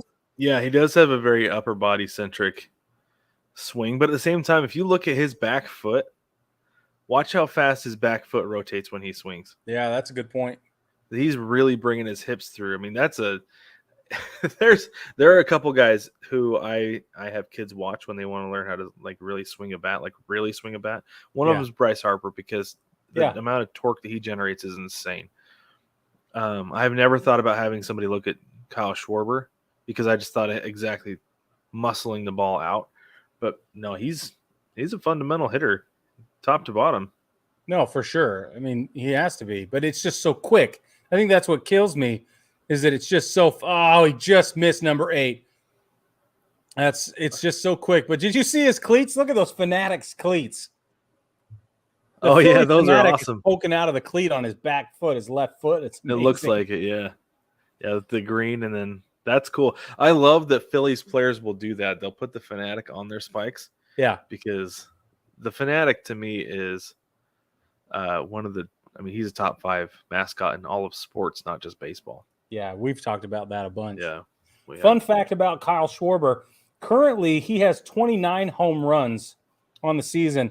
That places him second in the league behind Aaron Judge's 30. And he's on pace right now to finish at 53 on the season. So if he does finish 53 on the season, then that will put him in the likes of some pretty important people within the Phillies organization. Currently, he is the 4th He's hit the 4th most home runs by a Phillies player before the All-Star break. He joins Mike Schmidt, who hit 31 in 1979 before the break.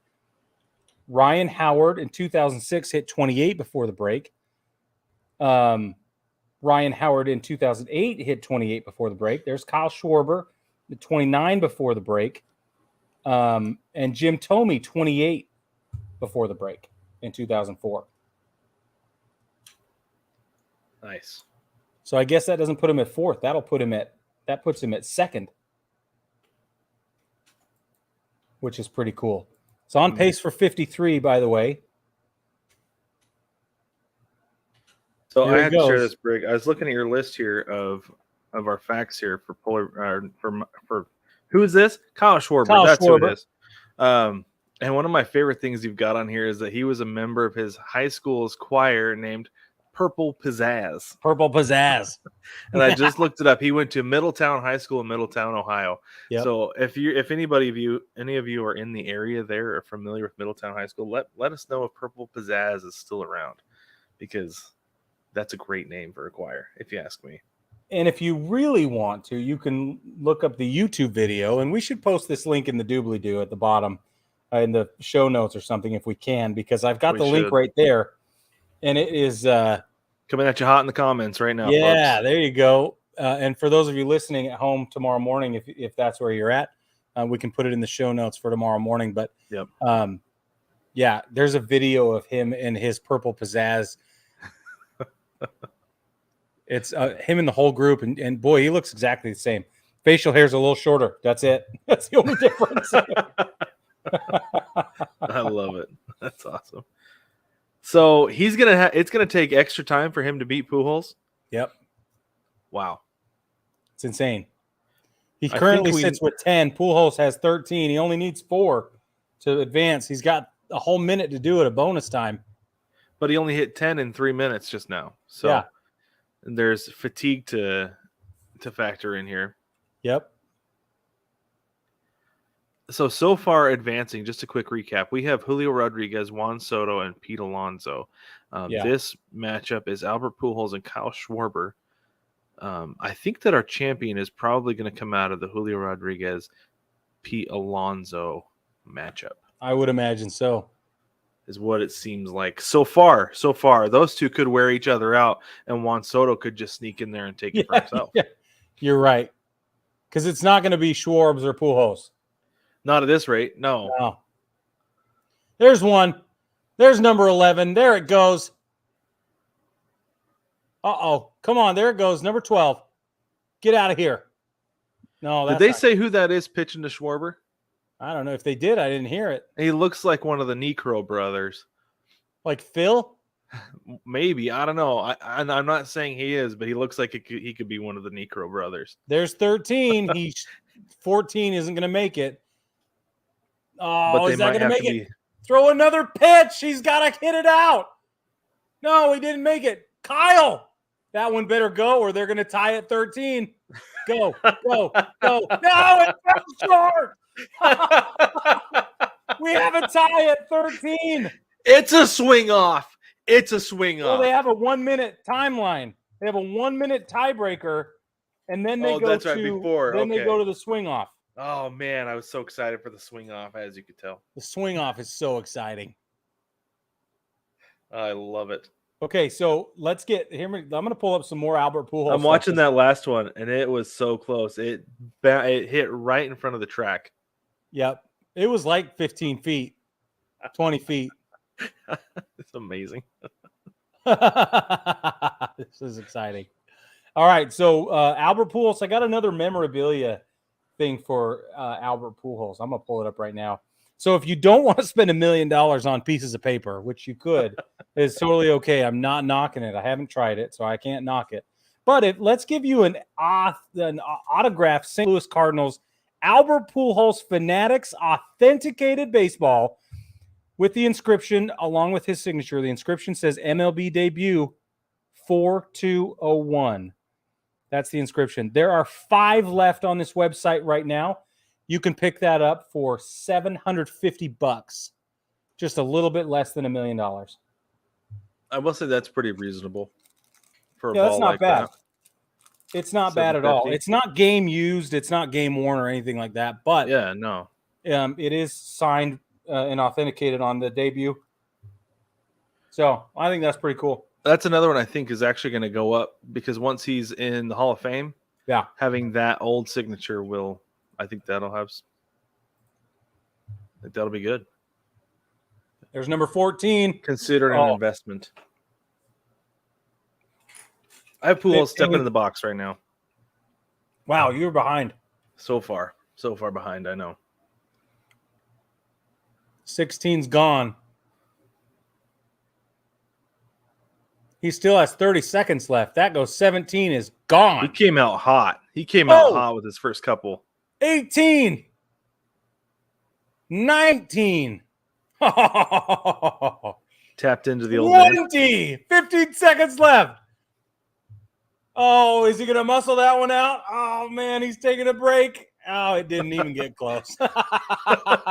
He didn't even swing at that one. Oh, there it goes. It's not going to make it. Before the break. Oh, no. Okay, we got 20.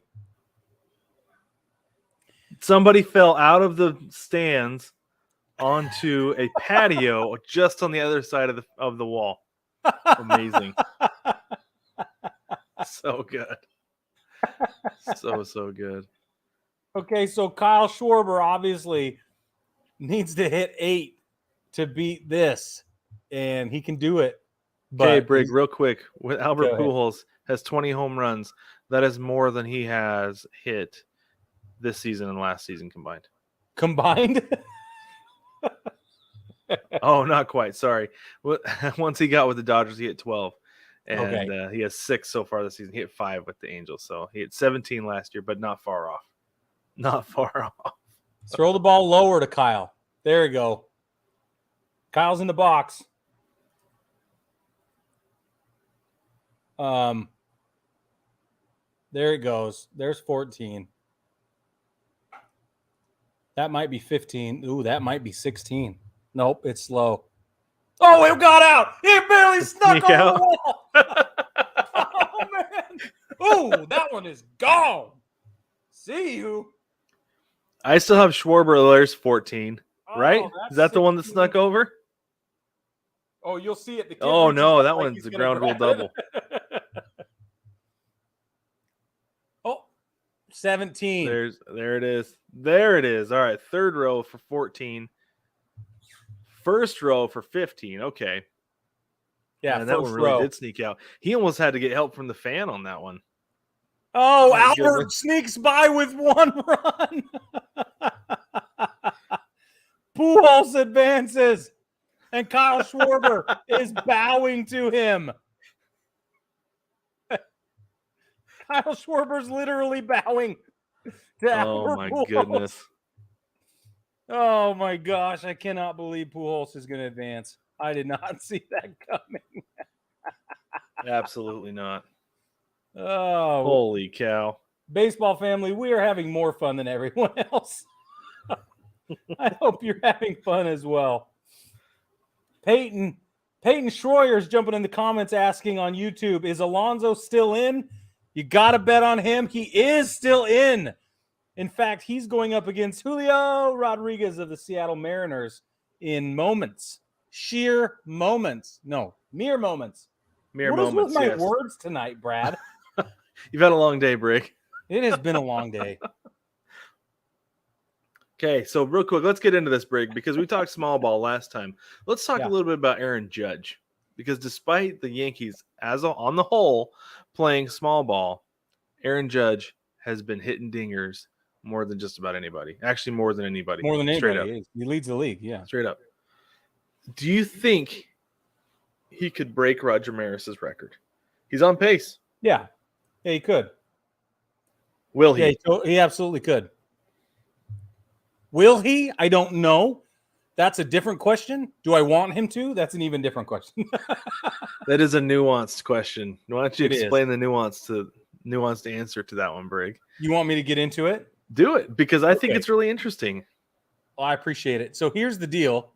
I How do I say this? Well, the royal we, love Aaron Judge entirely. I mean, we modified right field, the bleachers in right field, to be the judges' chambers. I genuinely believe if he's going to be a Yankee for the remainder of his career, then he will be the next captain for sure. And to be assigned the nickname or the title captain in the Yankees organization does not happen very often. I'm thinking Derek Jeter, Thurman Munson, they're like that level of player, okay? So for him to attain that status is a huge deal, and they're not going to give it to him until or unless he signs a long-term deal and he finishes his career out in pinstripes. That being said, if he is going to stay Yankee for the rest of his career, I want him to break Roger Maris's record this year. If I knew he was going to be a Yankee forever, then I would be praying that he breaks it.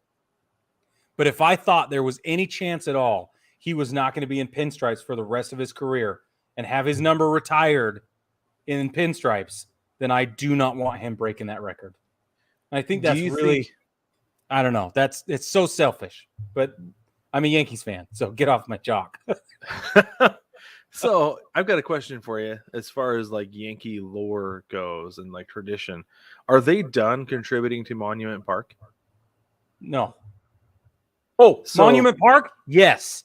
Okay. Monument Park, I think, is closed. That was my question was, yes. Is Monument Park closed? And if not, if it wasn't, would Judge be one of those guys that if he was a Yankee for the rest of his career, they would put there? Only if other things would have to happen. Like repeated World Series championships. Yeah, I think that's the big one, right? Like anything shy of that, and it's a no-go. I think first step, signs a long-term deal. Finish his career in pinstripes. Yankee forever. Number 2, he's the next captain. And everything that comes with that. Number 3, jersey retired is a no-brainer at that point. But if they win repeated World Series championships, and I'm not saying one after the other, but if during his career in the Yankees organization, if they win 2, 3, 4 even, if they win 4, then there is a small chance that Monument Park gets opened up for him. Small. That'd be something else. Small chance. Right. But we're going to need like 4. Yeah, and I get that. And I think that part of that is there's going to have to be some changes, though, right? In order for him to get there. Multiple World Series. Yeah. One of them might be Aaron Boone. But I don't know, because maybe what he's doing right now, though, would indicate there's no problem. Yeah. So what do? How do you compare last year to this year? The year before that. Coaching, personnel, like on-field personnel, behind the scenes coaching. Like what else has changed? I don't know. The style. Maybe Aaron Judge or maybe Aaron Boone has been pushing for small ball, fundamental baseball, all that. Maybe that's the whole time. And he's like, I can't do anything with what I got. So give me the team I need to make that happen. I don't know. That could be it. It could be that he went to Cashman and said, "Hey, this is what needs to happen. This is the style I think we could win with," and he made the moves necessary. That could be it. I wouldn't be surprised. Yeah. It's fascinating. I mean, Jason just said we've been talking about for 3 years now on the show. Small ball wins games. Small ball wins World Series along with pitching. If you can get timely hitting with small ball and great pitching, you're going to win. You're going to win a World Series. That's what it 100%. Takes. Your Julio Rodriguez is stepping to the plate right now. But before I do, I have to comment. Jason D'Agostino and I are on the same page. We're both blown away that Brad is shaved. For those of you that don't watch the show and you listen, Brad had a 4-foot beard going into this morning, and it has totally changed both my view of him and Literal all view. everybody watching on YouTube. He's a totally different personality. I gave him some guff about it. Jason responded with hashtag friends don't let friends shave. And I think that is absolutely timely as we let Julio Rodriguez step into the box. I think, Brig, I shaved off about 8 inches. You did. That's why I called it 4 feet, because it's the same thing. It might as well be. Baseball family, if you're listening and you're commenting, we're really glad you're here. Very excited. Thanks, Linda. Linda Kernow is his mom. She's watching. She's coming to visit, and that's why she's coming to visit. Okay, Linda, you win. That's no. I'll give you credit. I'll tell you what happened. I did. I looked at my wife yesterday, and I just went little scissor across. I think it's time. She said, what? I think it's time. And I did. I cut it down to an inch. It was longer than this. I cut it down to an inch still using my clippers, and then I was kind of cleaning it up, and then like I got a chill as I had the clipper next to my face, and it went right in. And I was like, well, that's not good. So I had to cut off an extra half an inch.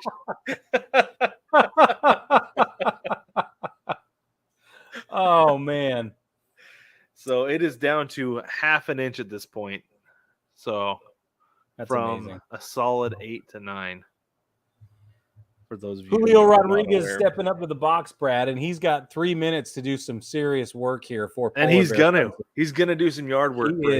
He's gonna do yard work. He's breaking out the trowel. Man, one after the other for this guy. This is a machine. I'm telling you, man. Raw power. If there's anybody in this derby who's gonna dethrone Pete Alonso, it is the J-Rod show. I might actually get a pie in the face. This guy is working it hard. I love it so much. Fun fact about Julio. Do you want to read this off, or do you want me to? Yeah, let me get there real quick. Because this is something I feel like a Mariners fan needs to comment on. You're talking about the second fun fact in 2018? Yeah, the 2018 Rodriguez was one. asked by the Athletics' Kate Presser? Yes. How he plans to achieve the stardom that he desires. His response, I want to break baseball. In other words, he wants to be like Alex Rodriguez, one of his biggest inspirations. A-Rod was the last one to break baseball, Julio explained. He was so young, and right away he made pitchers have to change how they pitched to him. Everyone was paying attention to him because he was the best player on the field. He was a show. That's what I love about him. He was his own brand in baseball, and that's what I want to be. Julio also said he plans to hit at least 37 home runs as a rookie, one more than A-Rod hit in his first full MLB season. He's on pace for 28, but I'll tell you what, Break, he got off to an ultra slow start. I don't think he hit his first home run until May. Wow. Yeah. But at that point, he'd already stolen 8 bases. That's true. Because of his production at the plate. Just because it's not home runs doesn't mean it's not production. We just got done talking about that. Yeah. Yep. He was producing, and he was hitting the ball hard. He was getting doubles. He was getting on base. He was also getting rung up on pitches outside the zone. Yeah. But he was hitting the ball everywhere but over the fence. And then finally it went, that first one went over, and it was like a dam broke. And he's hitting them out now, and it's amazing. It's awesome. And like we showed the spray chart, he's not just sneaking them over the wall. No. He's crushing them. Yeah, absolutely crushing them. So as we enter round 2 here, baseball family, a couple of fun facts about round 2. The total home run record for home runs hit in round 2 is actually held by Vlad Guerrero Jr. He set that record in 2019 with a whopping 40. Remember, the round 1 record was 35, and the round 2 record is 40, which is insane. Wasn't that last year? Isn't that when he got into like the tiebreakers and stuff with Pete Alonso? It was 2019. Yeah. A couple of years ago. Okay. Yeah, it was, because again, we didn't have it in 2020. Right. Yeah. So it looks like he just hit number 14 out. That might even be 15 off the bat. He's still got a minute left on my end. 30 second bonus time has already been applied for one. There's the next one for sure. The cameraman can't follow them fast enough. They're going out so much faster than the cameras can switch. I'm telling you, man, it's that Papa Shot groove. The pitcher is in the zone. Yeah. Julio is in the zone. Oh, Amazing. my goodness. They're just one after another. Gone. Oh, my goodness. Gone. Outstanding. Oh, my goodness. This guy is amazing. Oh, have you watched a Mariners game yet this season, stupid. Brig? What? Have you watched a Mariners game yet this season? Yes. So you've gotten to watch Julio play? I have, and it is so much fun. He is fun to watch, but this is a show, dude. This is a clinic. It's amazing. I am shocked. It looks like he came out of it with 23. He just hit 23. He's got a whole minute left. That puts him at 55 home runs so far in this competition. That's insane. And that brings me to my next point. The overall home run record for home runs total hit during a home run derby competition set by Vlad Guerrero Jr. in 2019, that same season. He hit 91 home runs in one derby. So and lost.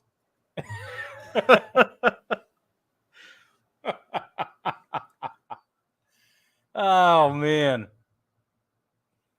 Here comes Pete Alonso coming out of the clubhouse. Looks like he's doing his ring walk before a heavyweight title fight. He's just a beast. And his bat has polar bear claw marks on it. It's awesome. Well, he looked like he was like meditating in the cage rather than hitting. He looked like he was meditating. Or visualization or something, whatever he's calling it. Trying to get in the zone. Wow. Because he knows he's got his work cut out for him. Yeah, he really does. 23 in round 2. Alonso only hit 21 in the first round. Again, that's because he only had to hit 21, but he hit 21.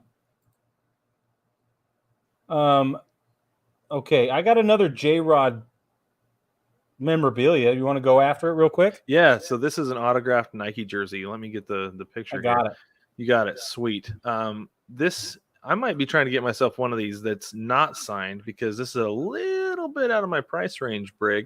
This is again from Steiner Sports, right? Yes. JSA COA.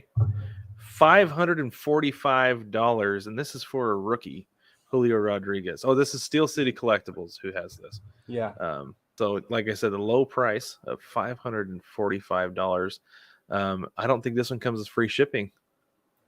Does it, Brig? No, I can't tell. this is sportsmemorabilia.com, actually. I just looked. Okay. All right. It had the Steel City Collectibles watermark on it. So, yep. Okay, yeah. So you can go to sportsmemorabilia.com and get yourself a signed J-Rod jersey for an excellent price. Because, again, that's an investment. That thing's going to go up because he's going to be a star, an absolute star. Jason says it's missing the apostrophe on the back. That's French for apostrophe, by the way. What are you talking about, Jason? Oh, the accent mark. Oh, the accent mark. Oh, I see. Oh, it sure is. Yeah, that might be a bootleg jersey. That font, now that Jason mentions it, I don't know that that's necessarily an authentic jersey because it doesn't have the accent mark, and the font looks a little bit fattier. Looks a little bit more bold than what is. And the color normal. looks off, doesn't it? I don't know that the color's necessarily off, but the numbers and the font look off. Interesting. This is what Jason said. His Uniwatch senses noticed it. And he's right. Jason is a card-carrying member of Uniwatch.com. That's legitimately true. a card-carrying member. So literally, he's got an eye for these things. He literally carries the card. But it's not a phrase. I mean, it's a phrase, but it's true. Okay, J-Rod is done, Brad. He's total with 31. So many. What? So many home runs. That's a lot. It is a lot. I hope it's enough. I don't know, man. You could be doubling up on pies here, Brig. No. I don't want to anyway.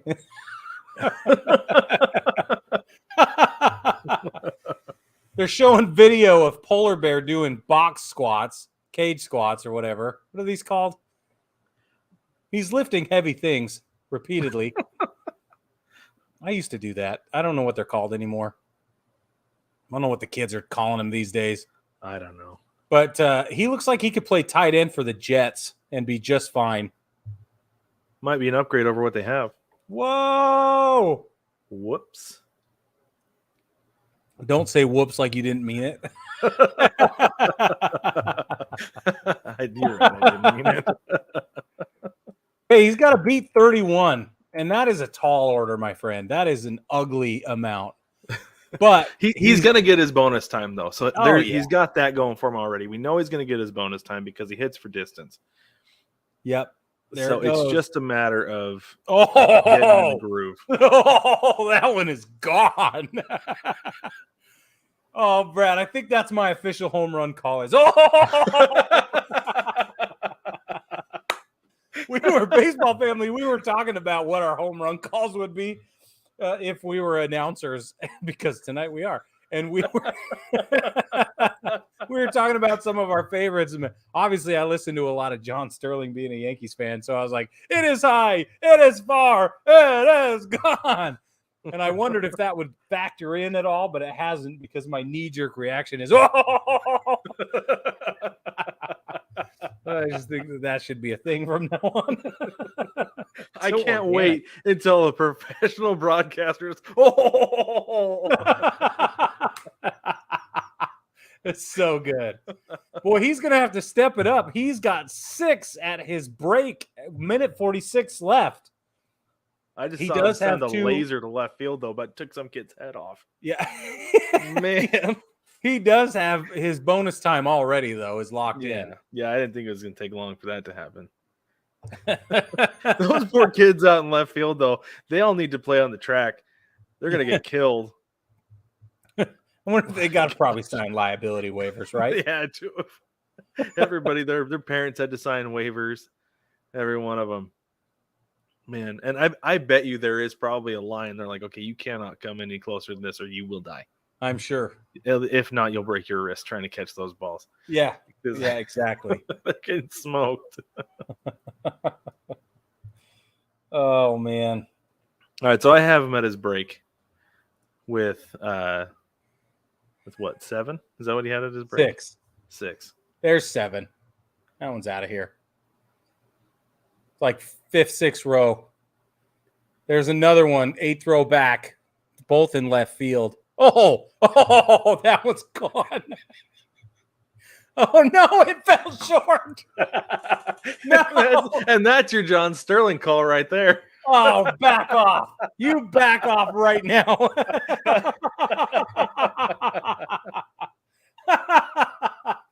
How dare you? It's just so funny. It's so funny to hear him say, it is gone, but caught. It's not like it was even robbed. No. It was caught at the wall. Yeah. It's so good. Oh, man. He's going to have to step it up, dude. Yeah, he's going to need to get hitting him at a faster pace here if he's going to catch Julio, because he's got 11. He's got a minute to get like 20 of these. Well, a minute plus his bonus time. He's got a minute of bonus time. So if he gets in a groove in his bonus time, he could close that make gap. It happen. Yeah. Because he's starting to get in there. These are a lot lower than they have been, though. He's topping the ball a lot more. He is topping it a lot. Those kids are in trouble. Yeah, they are. Oh, man. He wants to take a break so bad. Look he hit that one like meditate on that. There you go. Manifesting it. Holy cow. Wow. Okay, now we're rolling. Oh, ooh, wow. That one came in a little chin music, but he still pulled it out of there. Oh. Oh, man, he got that one. That one, I just saw one that was way outside, low and outside, and he fouled it off. Ding dong, pitch is dead. Wow. 18 before the 1 minute mark. He's got to make it to 32. Rutrow. I can smell the whipped cream already. It's a problem. 14 in a minute. We pull out my handy calculator, Brig, and see what kind of a pace he needs to be on. You would. While we're at the break, Jason made it very clear that his card for his UniWatch card is a Phillies 89-91 road gray with a maroon uniform. He's a hardcore Orioles fan, so I don't know why he ended up with with the Phillies colored card. Phillies card. The mystery we'll never know. Jason, I'm confused. I don't want to know the answer. It's probably deeply complicated. Has something to do with growing up. I think the Nats are his National League team, aren't they? Are they? Orioles and Nats team or Nats Yeah. fan? Yeah. So I did the math, Brig. He needs to hit 1 home run every 4 seconds to catch Julio. Well, he needs to hurry then, because this is not going well. Come on, Pete. Don't shake it off. Hit the ball. No, he's still coming on top of him. Rutrow. Oh, that one's gone. Okay. All right. I can't watch. yeah, that first one he really got on top of it, hammered it in the ground. Okay, so if Polar There's a hard goes line to- drive, that's not going to quite make it though. If he's got 22 of them at 18 seconds left, I'm worried. He's telling his guy, throw him faster. Come on, throw him faster. Bring him, really bring him. Yeah. He's not going to catch him. Nope, he's not. He got into a little bit of a groove there from 19 to 20. Oh, but that one was warning track. That one hit the Bud Light sign.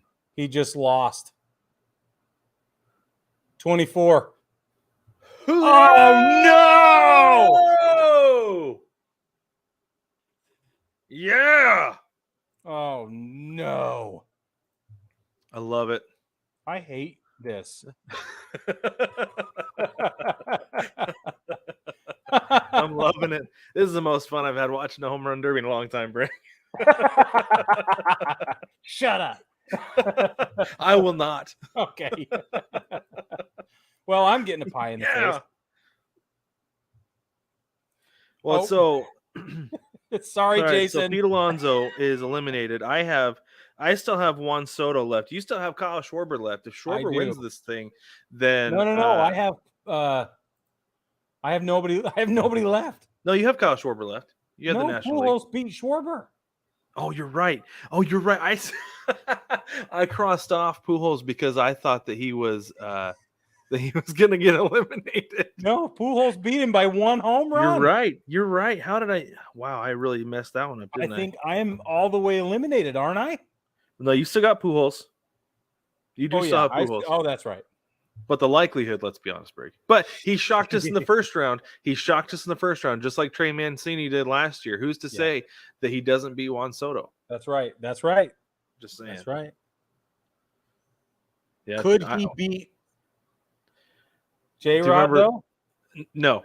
But because last year, remember, we had a brief conversation about me trading Trey Mancini to you for somebody else just to even things out. Yeah. And Mancini ends up running through the whole thing. And I was like, well, okay, there we go. Yeah. So it's looking like I'm going to get 2 pies in the face. You could. Yeah. If Julio wins this whole thing, you'll get 2 pies in the face. And then we'll be even on pies finally, man. Yes. Correct. Do I do them at the same time or do I break it up? You've got to break it up. Well, seems unfair. I don't think it's unfair. No, of course. I don't know. Do you want to do like one on each side?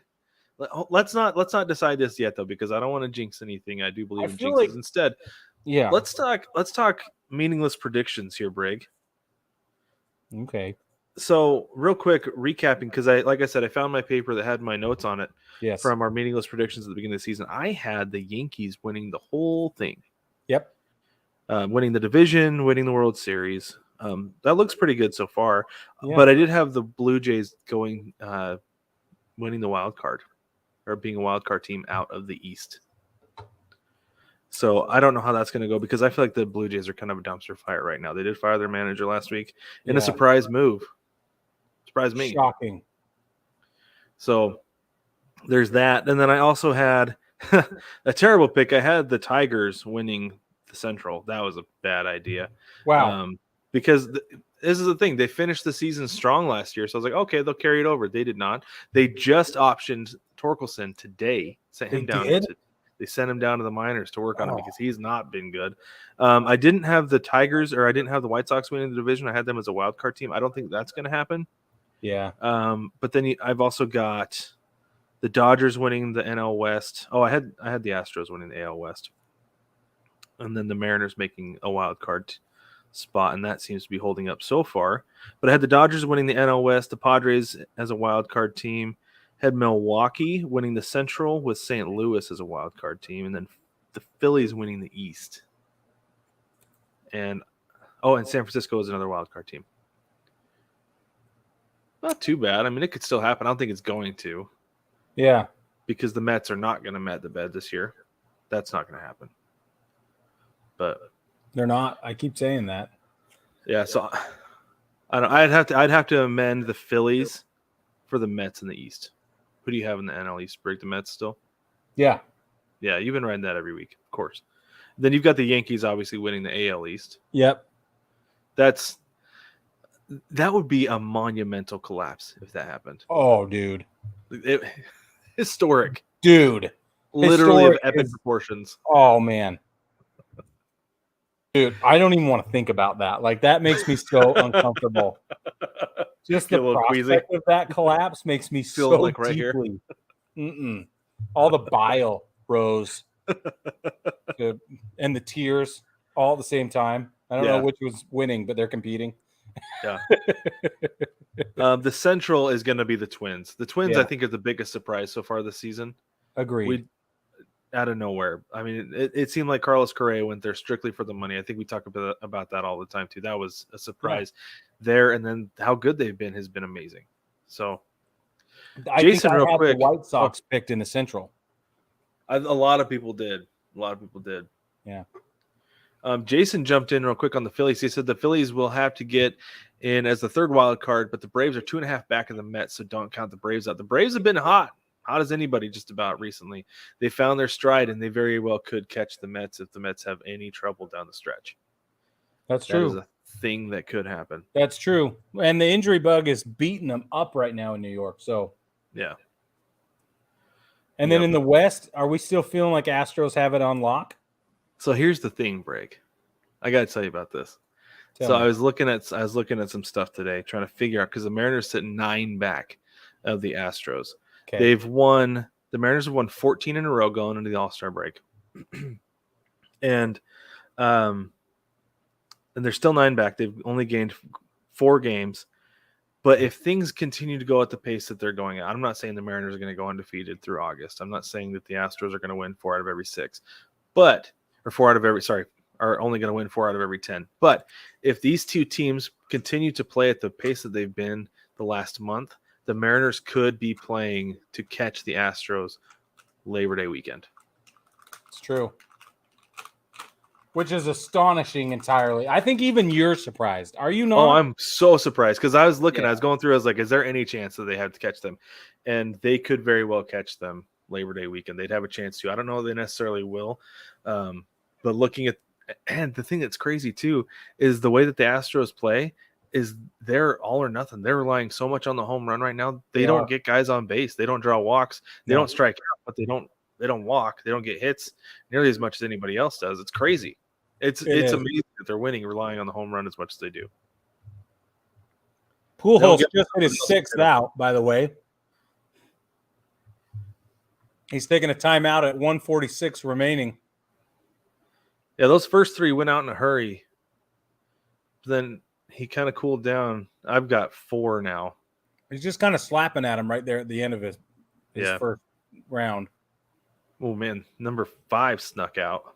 Just hit some dude in the front row. Guy had a glove and he didn't catch it. With Machado again.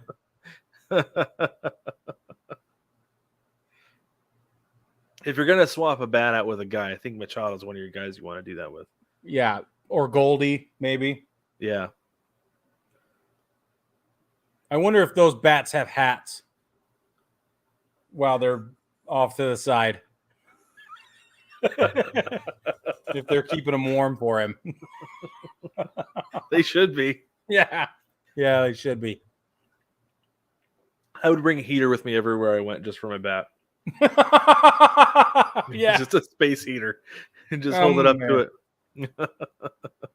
Just so it stays warm. I would probably have a commissioned like Thermarest bag made. I could pump it up, and I'd have a clubby know just what temperature I like it, and I'd just be slipping him $20 bills every week or so just to keep my bats warm. It might cost you more than that. But it's kind of like Wonder Boy on the Natural, how he keeps it in the case, right? Yeah. Yeah, you got a special thermo case for your bat. Keep it just right. Yeah. Maybe a little bit of a humidifier in there. That's what I was just going to say. Yep. You're like an expensive violin case or something. Yes. Yeah. Like every time we go on the road, I got this huge, it's got 4 bats in it. It's built like a cigar travel humidor, those little pocket humidors with the sleeve in each one. I love what Jason said here. He said Brig will have a custom-made pizza delivery bag for his bat. Yes. That's right. Sponsored by Domino's. And Pelican. It'll be a Pelican Bahama. With palm fronds on it for sure. Oh, that kid made a snag. Did you see that kid make that catch out in left field? Great snag. It was an hour ago, but it was a great snag. It was an hour ago for everybody. I'm so far behind. His last one. He bounced his last one off the inside. Oh, man. He's got 30 seconds of bonus time. He just swapped his bat out with Machado again. I wonder if they're rotating the same 2 bats. So real quick, with 14 seconds left, this kid makes a catch out in the outfield. He's holding it up, showing everybody. Then he just throws it in without paying attention. And then he's looking like he hit somebody. Like, oh, no.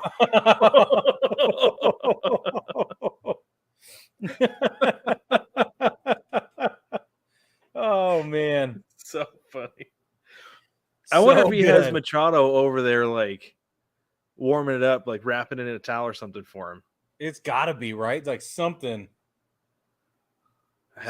going on. You got to wonder if maybe it does feel better in your hands warmed up or something. Or if there's more spring in it. We got to call Matt Rollins and ask him, like, what are they doing with this? Well, they're going with the Theragun, too. Yeah. Give the old man a massage. Well, he's 12, so he needs it. Right. You're right. More like 1,200.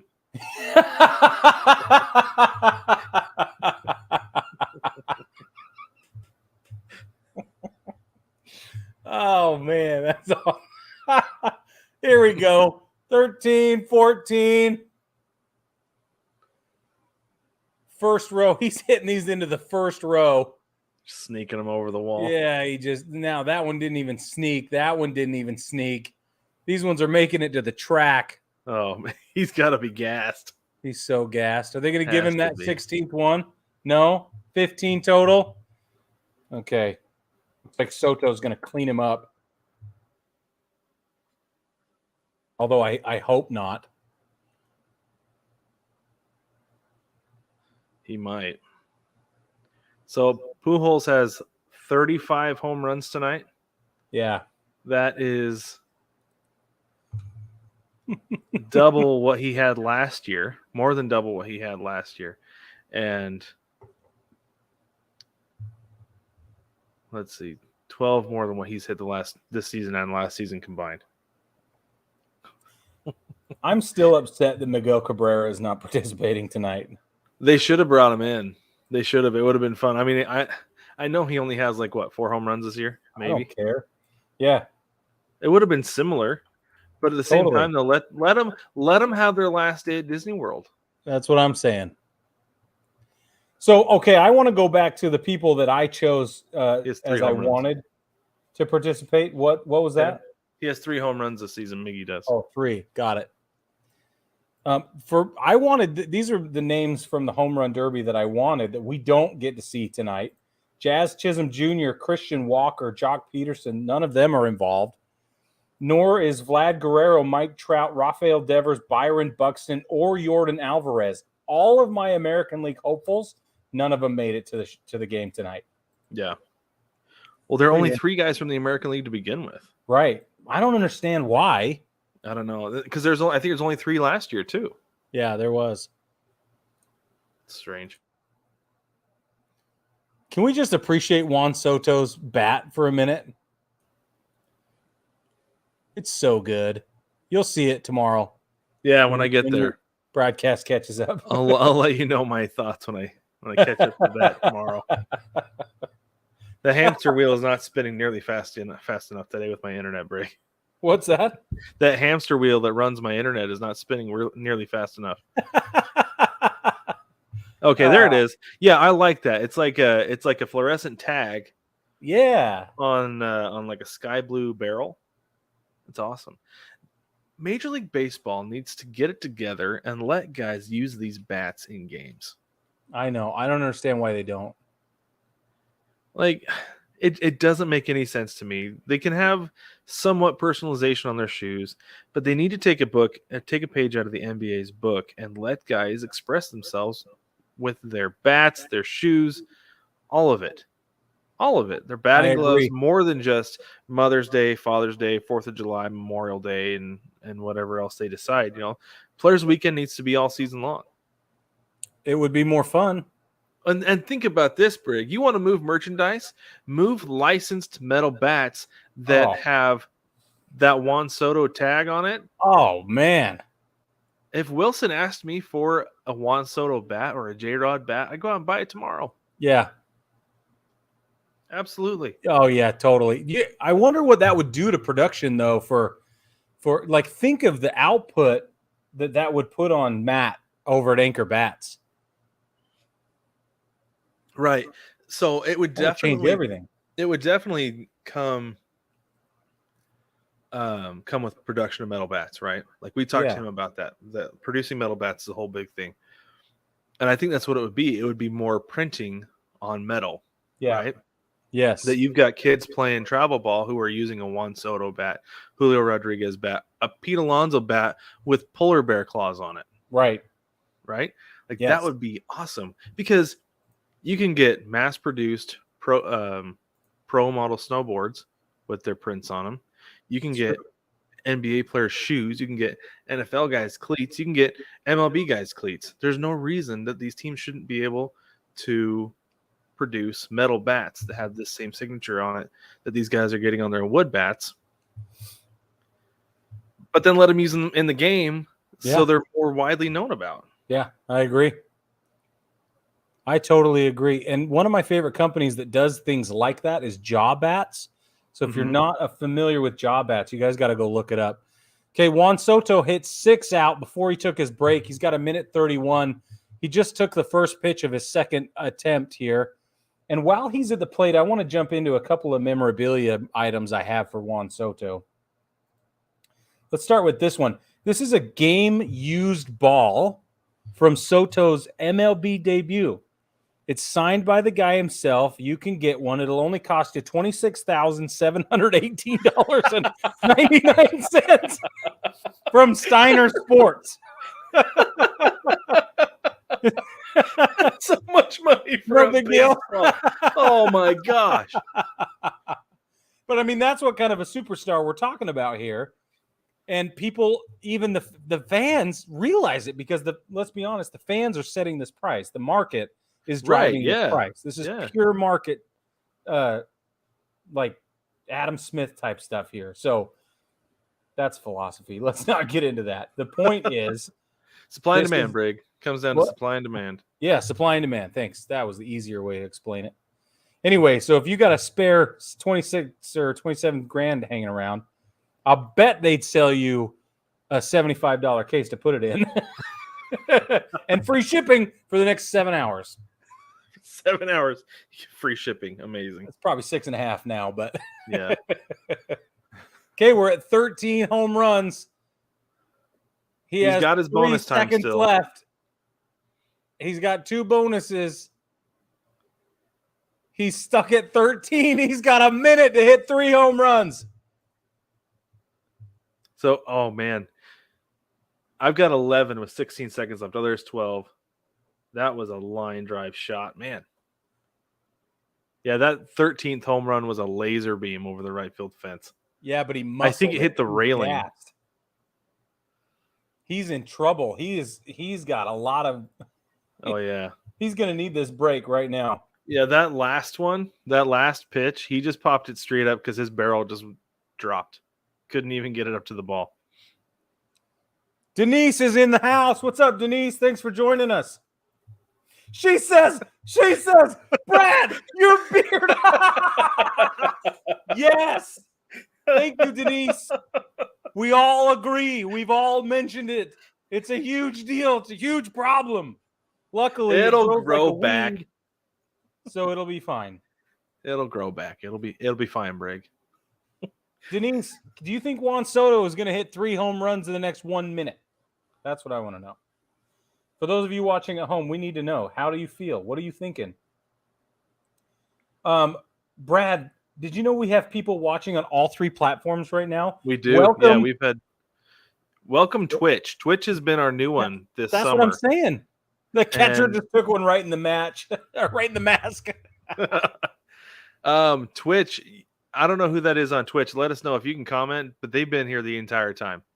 Been in And the we party appreciate it. since we started. Yeah, we appreciate you. Thank you. Yes, we do. Fantastic. It's old Dusty Baker before Soto gets ready to hit here. I am like an hour behind you guys. For those of you who have not heard the conversation. to this Oh, was point. that number 16? And that was number 17? There it goes. Oh, wait, hold on. Oh, it went to the track. Or did it bounce out? What happened? They're celebrating. Is he still going? Went out. Does he have 16 and he's still going? Yeah, 16. Might have hit 17. I don't know. But he hit 16 for sure. Yeah, I've got 15 right now with 30 seconds left. And there, did 16 sneak over there? Okay, Oh, he already had 16. 17 Brad, hit the track. Brad, they What just would have put been this 17? up. They just put this up. You're going to have to read it when it comes out in a minute. Okay. Straight to DVD when you get a chance. This comment that they just put up, the graphic. This is the first ever a home run derby final between players under 23 years old, 23 or younger. Yeah. First ever between players 23 years old or younger. Julio Rodriguez is 21 years, 201 days. Juan Soto, 23 years. And I missed the number of days, but I know where to find it, Brig. Yeah, you do. Our Baseball favorite. Reference tells us all. Gives us all the informations. Seriously, though, baseball family, we really appreciate you being here. I know Denise is at a bar. She says because her team is loud, and so she can't really hear the home run derby, which is why we're here for you, Denise. You don't need that stupid television. You got us. Ain't So no Juan thing. Soto is 23 years, 266 days old.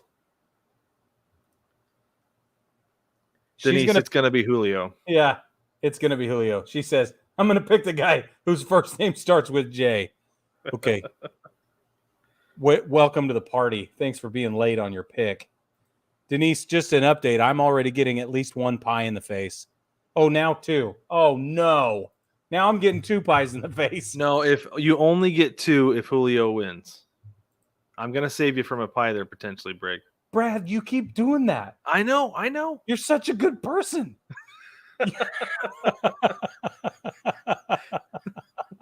I don't deserve you, man. Well, it's a whole thing to clean it up, you know? Oh, I bet. I was there when you got one. Yeah, it's a mess. So, no, I'm not going to make you take 2 if you don't have to, but Okay. you're going to end up taking 2. Let's be honest. That's how it's going to go down. Yeah, I know. And I'm going to win some American dollars in the meantime. Yes, you are. Very Yes, excited. you are. Very excited for this one, Brig. You would be. So, Brad. did we wrap up our meaningless predictions? Who do you have in the AL West? Do you still have Houston winning that, or do you think Seattle will catch them? No, Houston's going to win it. I don't know what I said at the beginning of the season because it was meaningless, but Houston's going to win it at this point. Yeah. And I have Seattle as a wild card. Really, out of the AL West, it's only those two teams. Like the Angels have fallen off a cliff. They're so bad. It's so crazy. Yeah. Like I think I sent you guys. I think I sent you and the rest of the fantasy baseball league. I sent all of you guys a graphic today that showed that the Angels are like 11 and I want to say they're 11 and 22, 23 since they fired Madden, and they were 27 and 28. Yeah. When they fired him. Yep. So I don't know that he was necessarily the problem. Rome has officially begun burning. Yes, it has. All right, before we get to the final here, how much are you in? Are you back, Brig, or are you still at commercials? Still at commercials. Okay. I think we should do our quick fantasy baseball update. Do it. That's a great idea. Okay, let's go to the scoreboard from last week. Because it's actually ongoing because of the All-Star break. It's going to be continuing to go. So this is all current, our current matchups. John Mullins has me. John's Harrisburg Charlies has me. I'm the Manitoba Man Clowns, 446 to 386. It won't show me top scores yet because the matchup is not over. But we have Springfield Nuclear, which is Torrey. He's trailing Zips Springfield Isotopes, 389 to 319. And then we have, this is the close one. This is the closest one. And yours is a close one, Brig, but this is even closer.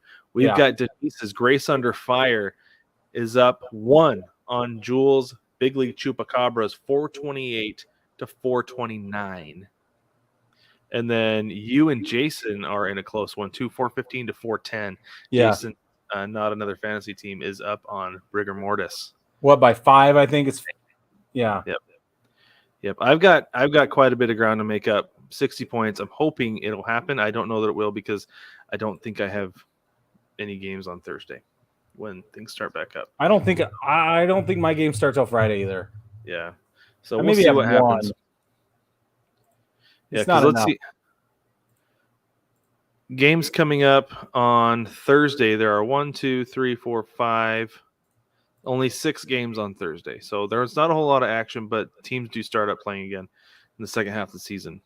On Thursday, July 21st, and we will be live at 9:30 p.m. Eastern on Thursday to break down any news that comes to light during the All-Star game and the day after, because occasionally there are trades since everybody's together, so maybe there'll be 1 or 2 trades that go on, and then we'll break down the weekend's games, the nationally broadcasted games, as well as the top series to watch. And that is same platforms, YouTube, Facebook, and Twitch as well. Yep. So I'm pulling this up right now because this is really interesting, and they just showed it on the screen here. But this is really good. There's Miggy. Is he there? He's out with Bad Bunny, bringing out the trophy and the home run chain. Have you seen the home run chain, Brad? That's what I'm getting the overlay prepped right now, Brad, because it is absolutely a talking point. We've got to discuss the chain. I love the home run chain. It might be my favorite piece of ice that I've ever seen in my entire life. No, for real. And that's why I got to bring it up, because it is crazy awesome. I've got it right here. Excellent. 2 shakes, baseball family. Give me 2 shakes. Jason says championship belts are far superior. I'm going to disagree with you on that one. What? Sorry, Jason. Oh, no. No way. I'm with Jason all the way on that one. Okay, here's what it looks like. It is 25 inches long. It can be extended to 29 inches.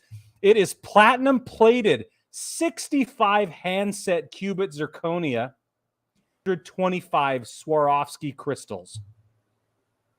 Can you believe that? It's 18 karat gold plated. There's a 5-prong set emerald cut lab-grown sapphires involved, and they're total 25 carats of weight. It's insane. And it's fantastic. Yeah, I love everything about it. Okay, I'd hang that J-Rod thing is on in my the wall. box. J-Rod is in the box, ladies and gentlemen. And that first one is all the way out of here. Oh, so is number 2. Let's just count them all. Okay. And number 3. Oh, no, number 2 didn't make it. It was just shy. It hit the track. I've just number barely 3 got him in didn't the make it box. Oh, boy. There's finally we get number 2. There's number 3. Okay.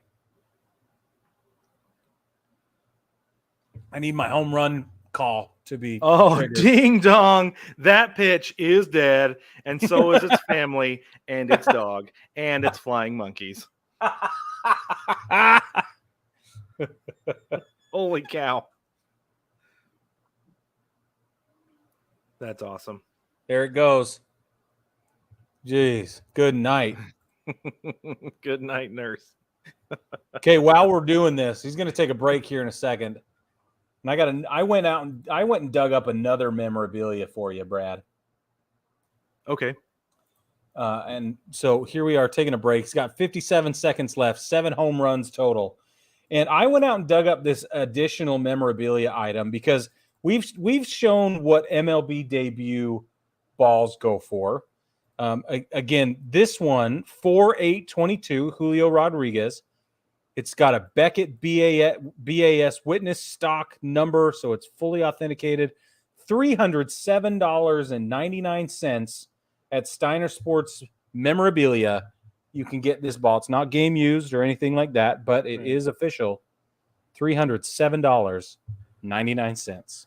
I think that ball will go up after tonight if he wins, honestly. Oh, there's Ty France getting J-Rod his Gatorade. Ty France was the last minute All-Star edition, by the way. Took a little bit long for them to get him on for my liking. Way too long. He should have been there. No, you, Brad. Okay. Here he comes, stepping back into the box. But no, I was going to say, I feel like that ball is going to go up after, like, if he wins the home run derby, the value on that ball is going to go up, which means the price is going to go up. And later on this year, I have him winning the Rookie of the Year. Yeah. And Brig, want to know something crazy about this? Please. I can't remember if I told you this or not. So at the beginning of the season, I got odds on Julio Rodriguez to win Rookie of the Year, right? Yeah. And they were some really good odds. I got, let's see, it was plus 1,600, which means that they're going to pay out 16 times my original bet. Yeah. Well, as of today, going into today, as of this moment, actually, I'll get you current odds for Julio Rodriguez to win Rookie of the Year. He is minus 370, which means if you paid $5, like I made a $5 bet on mine, if you made a $5 bet, you would win 74 cents. For a total payout of $574. Yeah. Yep.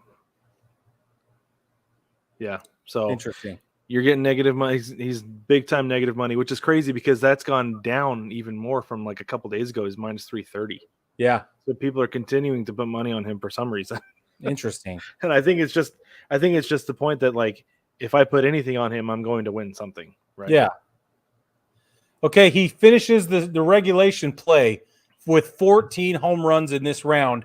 He only racked up one 30-second bonus. He didn't get I hope 2. he's not gassed. So he's at 14 right now, and that could be enough, honestly. It might be because what did Juan Soto get in his first round? His first round was not great.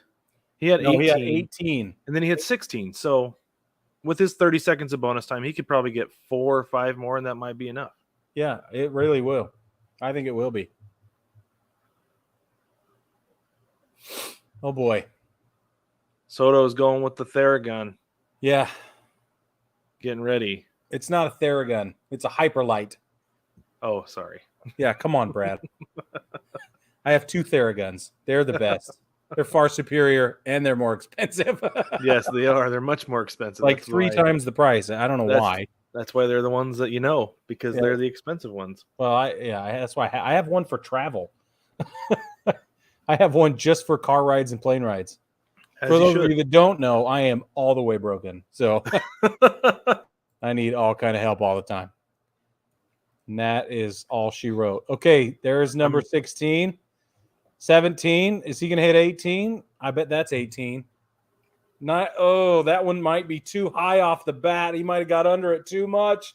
Does it go? I don't know. 18. That'll do it. I just bud. got 15 into the bullpen. That'll do it. Oh man. I think it'll be enough. It's super possible. Honestly, it's going to come down to Juan Soto's pitcher.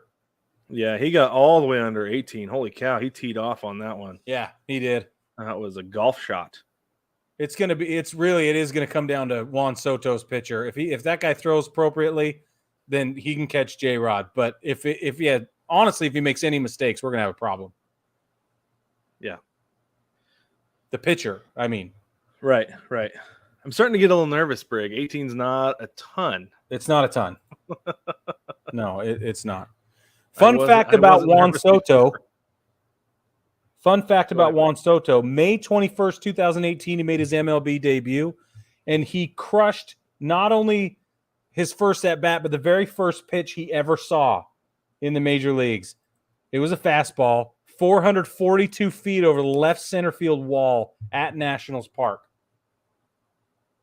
That made him the first teenager to hit a home run in the MLB since Bryce Harper did it in 2012. Let's put that in perspective, Brig. Yeah. So, first pitch as a big leaguer, as a teenager, and not only do you hit a home run, but you crush it 442 feet, but you don't pull it. No. He sent it to the opposite field. Yeah. You know what that says to me? Hello, I'm Power. here.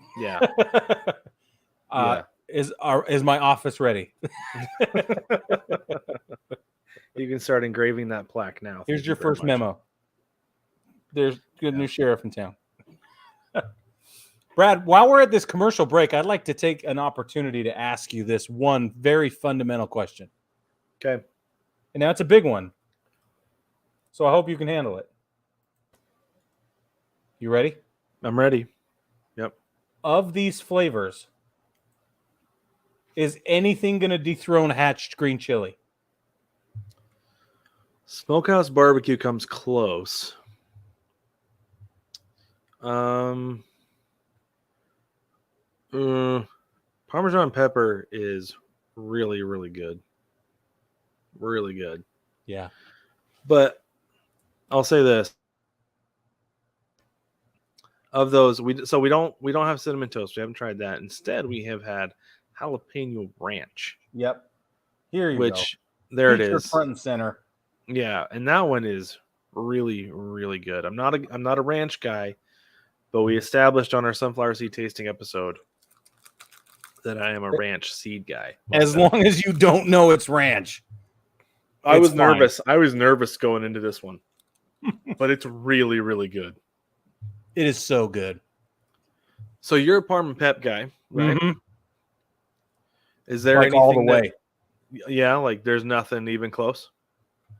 The hatch chili is really good, but it's more nuanced flavor. Yeah. And then the smokehouse barbecue is so perfectly straightforward. But I don't know. I think Parm and Pep straddles the line between this is exactly what I wanted it to taste like, and wow, that's just complex enough to satisfy my foodie. Yeah. I just can't get enough of it. Yeah. I mean, I literally am eating it all the time. I'm almost out of the freebies they sent us. Are you really? Of the Parm and Pep. It's a serious problem. So, baseball family, if you don't know about Chinook Seedery, you need to, because they really are the best sunflower seeds ever. It says it on their packaging, but it's because it's super true, at least in our minds. And we wouldn't promote them if we didn't feel this strongly about them, right? But we have partnered with them. Every purchase you make, you can get 10% off You can use code BTPOD at checkout from ChinookSeedery.com. And every purchase you make does go to help support the pod as well. So it's a big deal. Everybody wins. And we wouldn't bring you guys anything we didn't really believe in, whether it's our stuff or somebody else's. So if we bring it to you, it's because we back it all the way. And they're really great seeds. They really are. They're fantastic. Yep. Yeah, that was the first thought I had when I tried them. I said, Brig, let's send them an email. So we got you guys a discount code, and you can also support the podcast with it. Here comes Juan Soto. Has he taken a cut yet, Brig, on your TV? Oh, yeah. We're at 140, 139. Oh, wow. He does not yet have a home run. I'm feeling a little bit more confident. You should. That kid in center field about took it right out of another kid's glove. Is that one going to be the first one? Nope. That one's going to be the first one. The camera guys can't even find him. The quality of the light has changed. It has. The sun's gone down or is going down. Yeah. You can see it setting against the trees in the backdrop there. So if anybody can tell me, I will be literally shocked. Listen, if you can tell me what I just quoted, I'll give you some hints. First of all, if you can tell me where this quote comes from, I will ship you a sample pack of sunflower seeds from Chinook Seedery. Okay? Seriously, the quality of the light changed. That's it. And it's from my favorite short story writer of all time.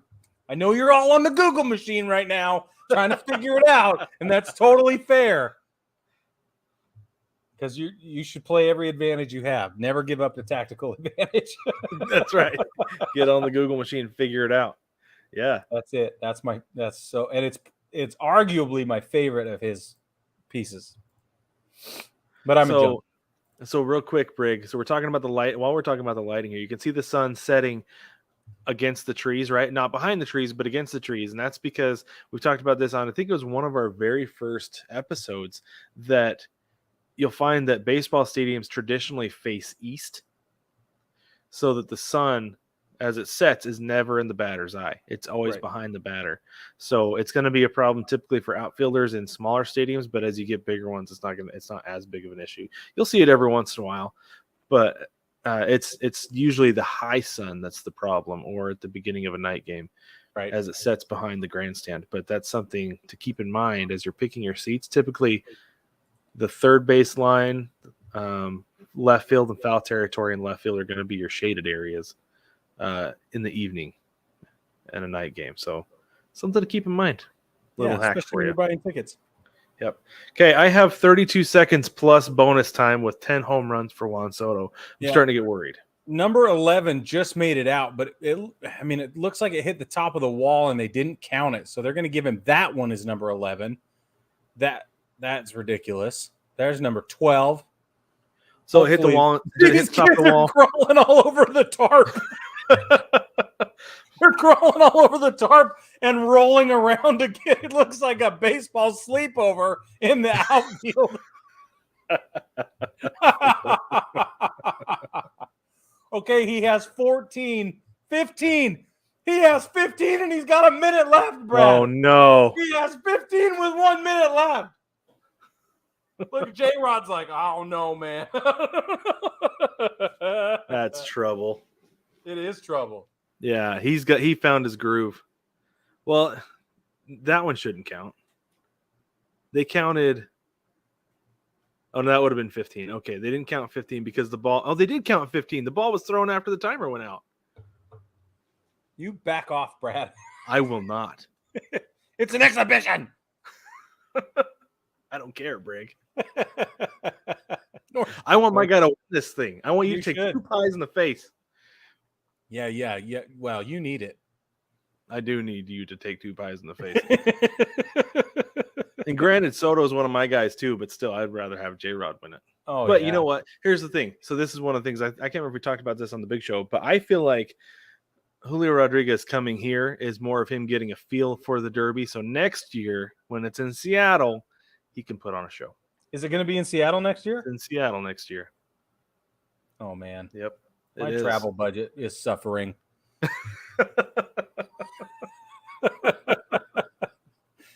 Can't they do it in like Atlanta? Oh no. Oh, that's wait. right.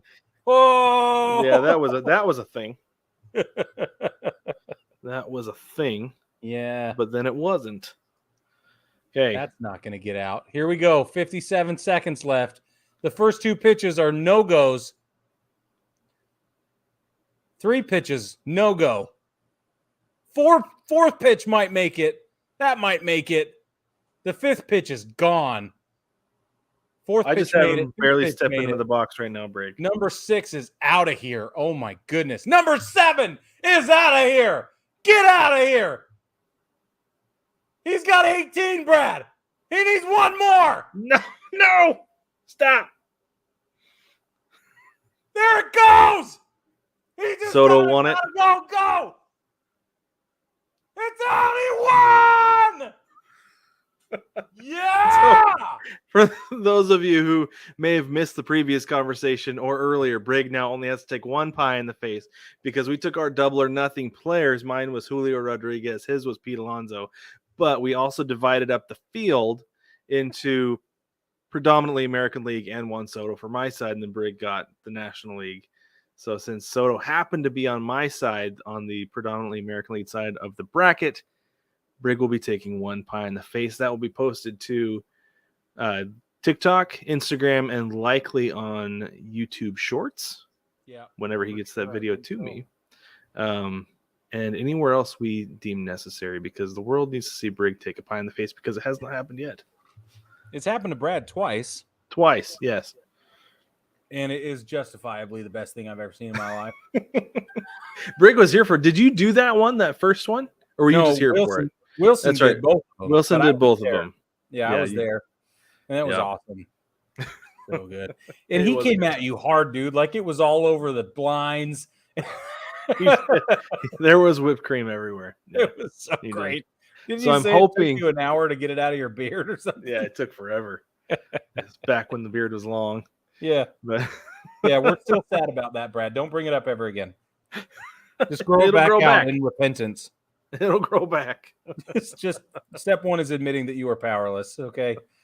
You're right. You're right. And when you're right, Brig. But hey, Juan Soto, your 2022 Home Run Derby champion, defeats Julio Rodriguez in the final round, 19-18. I'm upset, but I'm not that upset because Julio is going to win it next year in Seattle, and that will be one of the greatest things we've ever witnessed in the history of history. But Brig, in the meantime, let's tell them about Patreon. Don't forget, you can also support the podcast. You can support the YouTube channel, all of it, by going to patreon.com, searching Baseball Together. There's also a link down in the description of every episode that you can follow on Linktree to get to Patreon to support the podcast. We have 3 tiers, $5, $10, $15. That is your way to support the podcast and help us get some projects off the ground that we have that we want to get moving. And another way you can support is the shop. Go ahead, Brig. Don't forget to jump on the shop, guys. 9plusus.com. It's NINEPLUS.com. You can also get there by accessing baseballtogether.com. That's where you can pick up all the sweet merch we got. We got hats, we got t-shirts, we got hoodies, we got all kinds of stuff. There's a bunch of pillows on there. Not sexy. Brad's wearing his not sexy t-shirt. So awesome. Right. For those of you that are not aware, I am wearing our newest Baseball Together logo right here on my Baseball Together jersey. And it's very exciting. So you might see more of that coming out. In fact, you will. You're going to see more of that a lot. We love the OG logo, but we like the new one a lot as well. So anyway, that's all at 9plusus.com. Stay tuned for more. And there's giveaways and discount codes coming out all the time, specifically to the private Facebook group, 9plusus VIPs, where our OG baseball family members hang out. Come join us. That's right. And don't forget to like, subscribe, rate, review. Let us know what you think about what we're doing. You can always jump in the mailbag on baseballtogether.com or hit the link down in the description to send us an email. You can send us your questions, comments, concerns, snide remarks, anything you want us to talk about on the podcast or any guests you'd like to see us try to get. Let us know. We will do our best, and we'll bring people on the show. We've got big guest coming up in a couple weeks who we recorded with. I'm going to leave it at that. It's not one you're going to want to miss. You're going to want to do everything you can to catch it. Don't miss It's this one. fantastic. It was a ton of fun. But Yeah. baseball family, thank you again for those of you who joined us live. Thank you for those of you who joined us on YouTube watching the rebroadcast. I guess it's on content anyway, or those who listened on the podcast form. We appreciate all of you, and we will catch you Thursday night on the live or next week.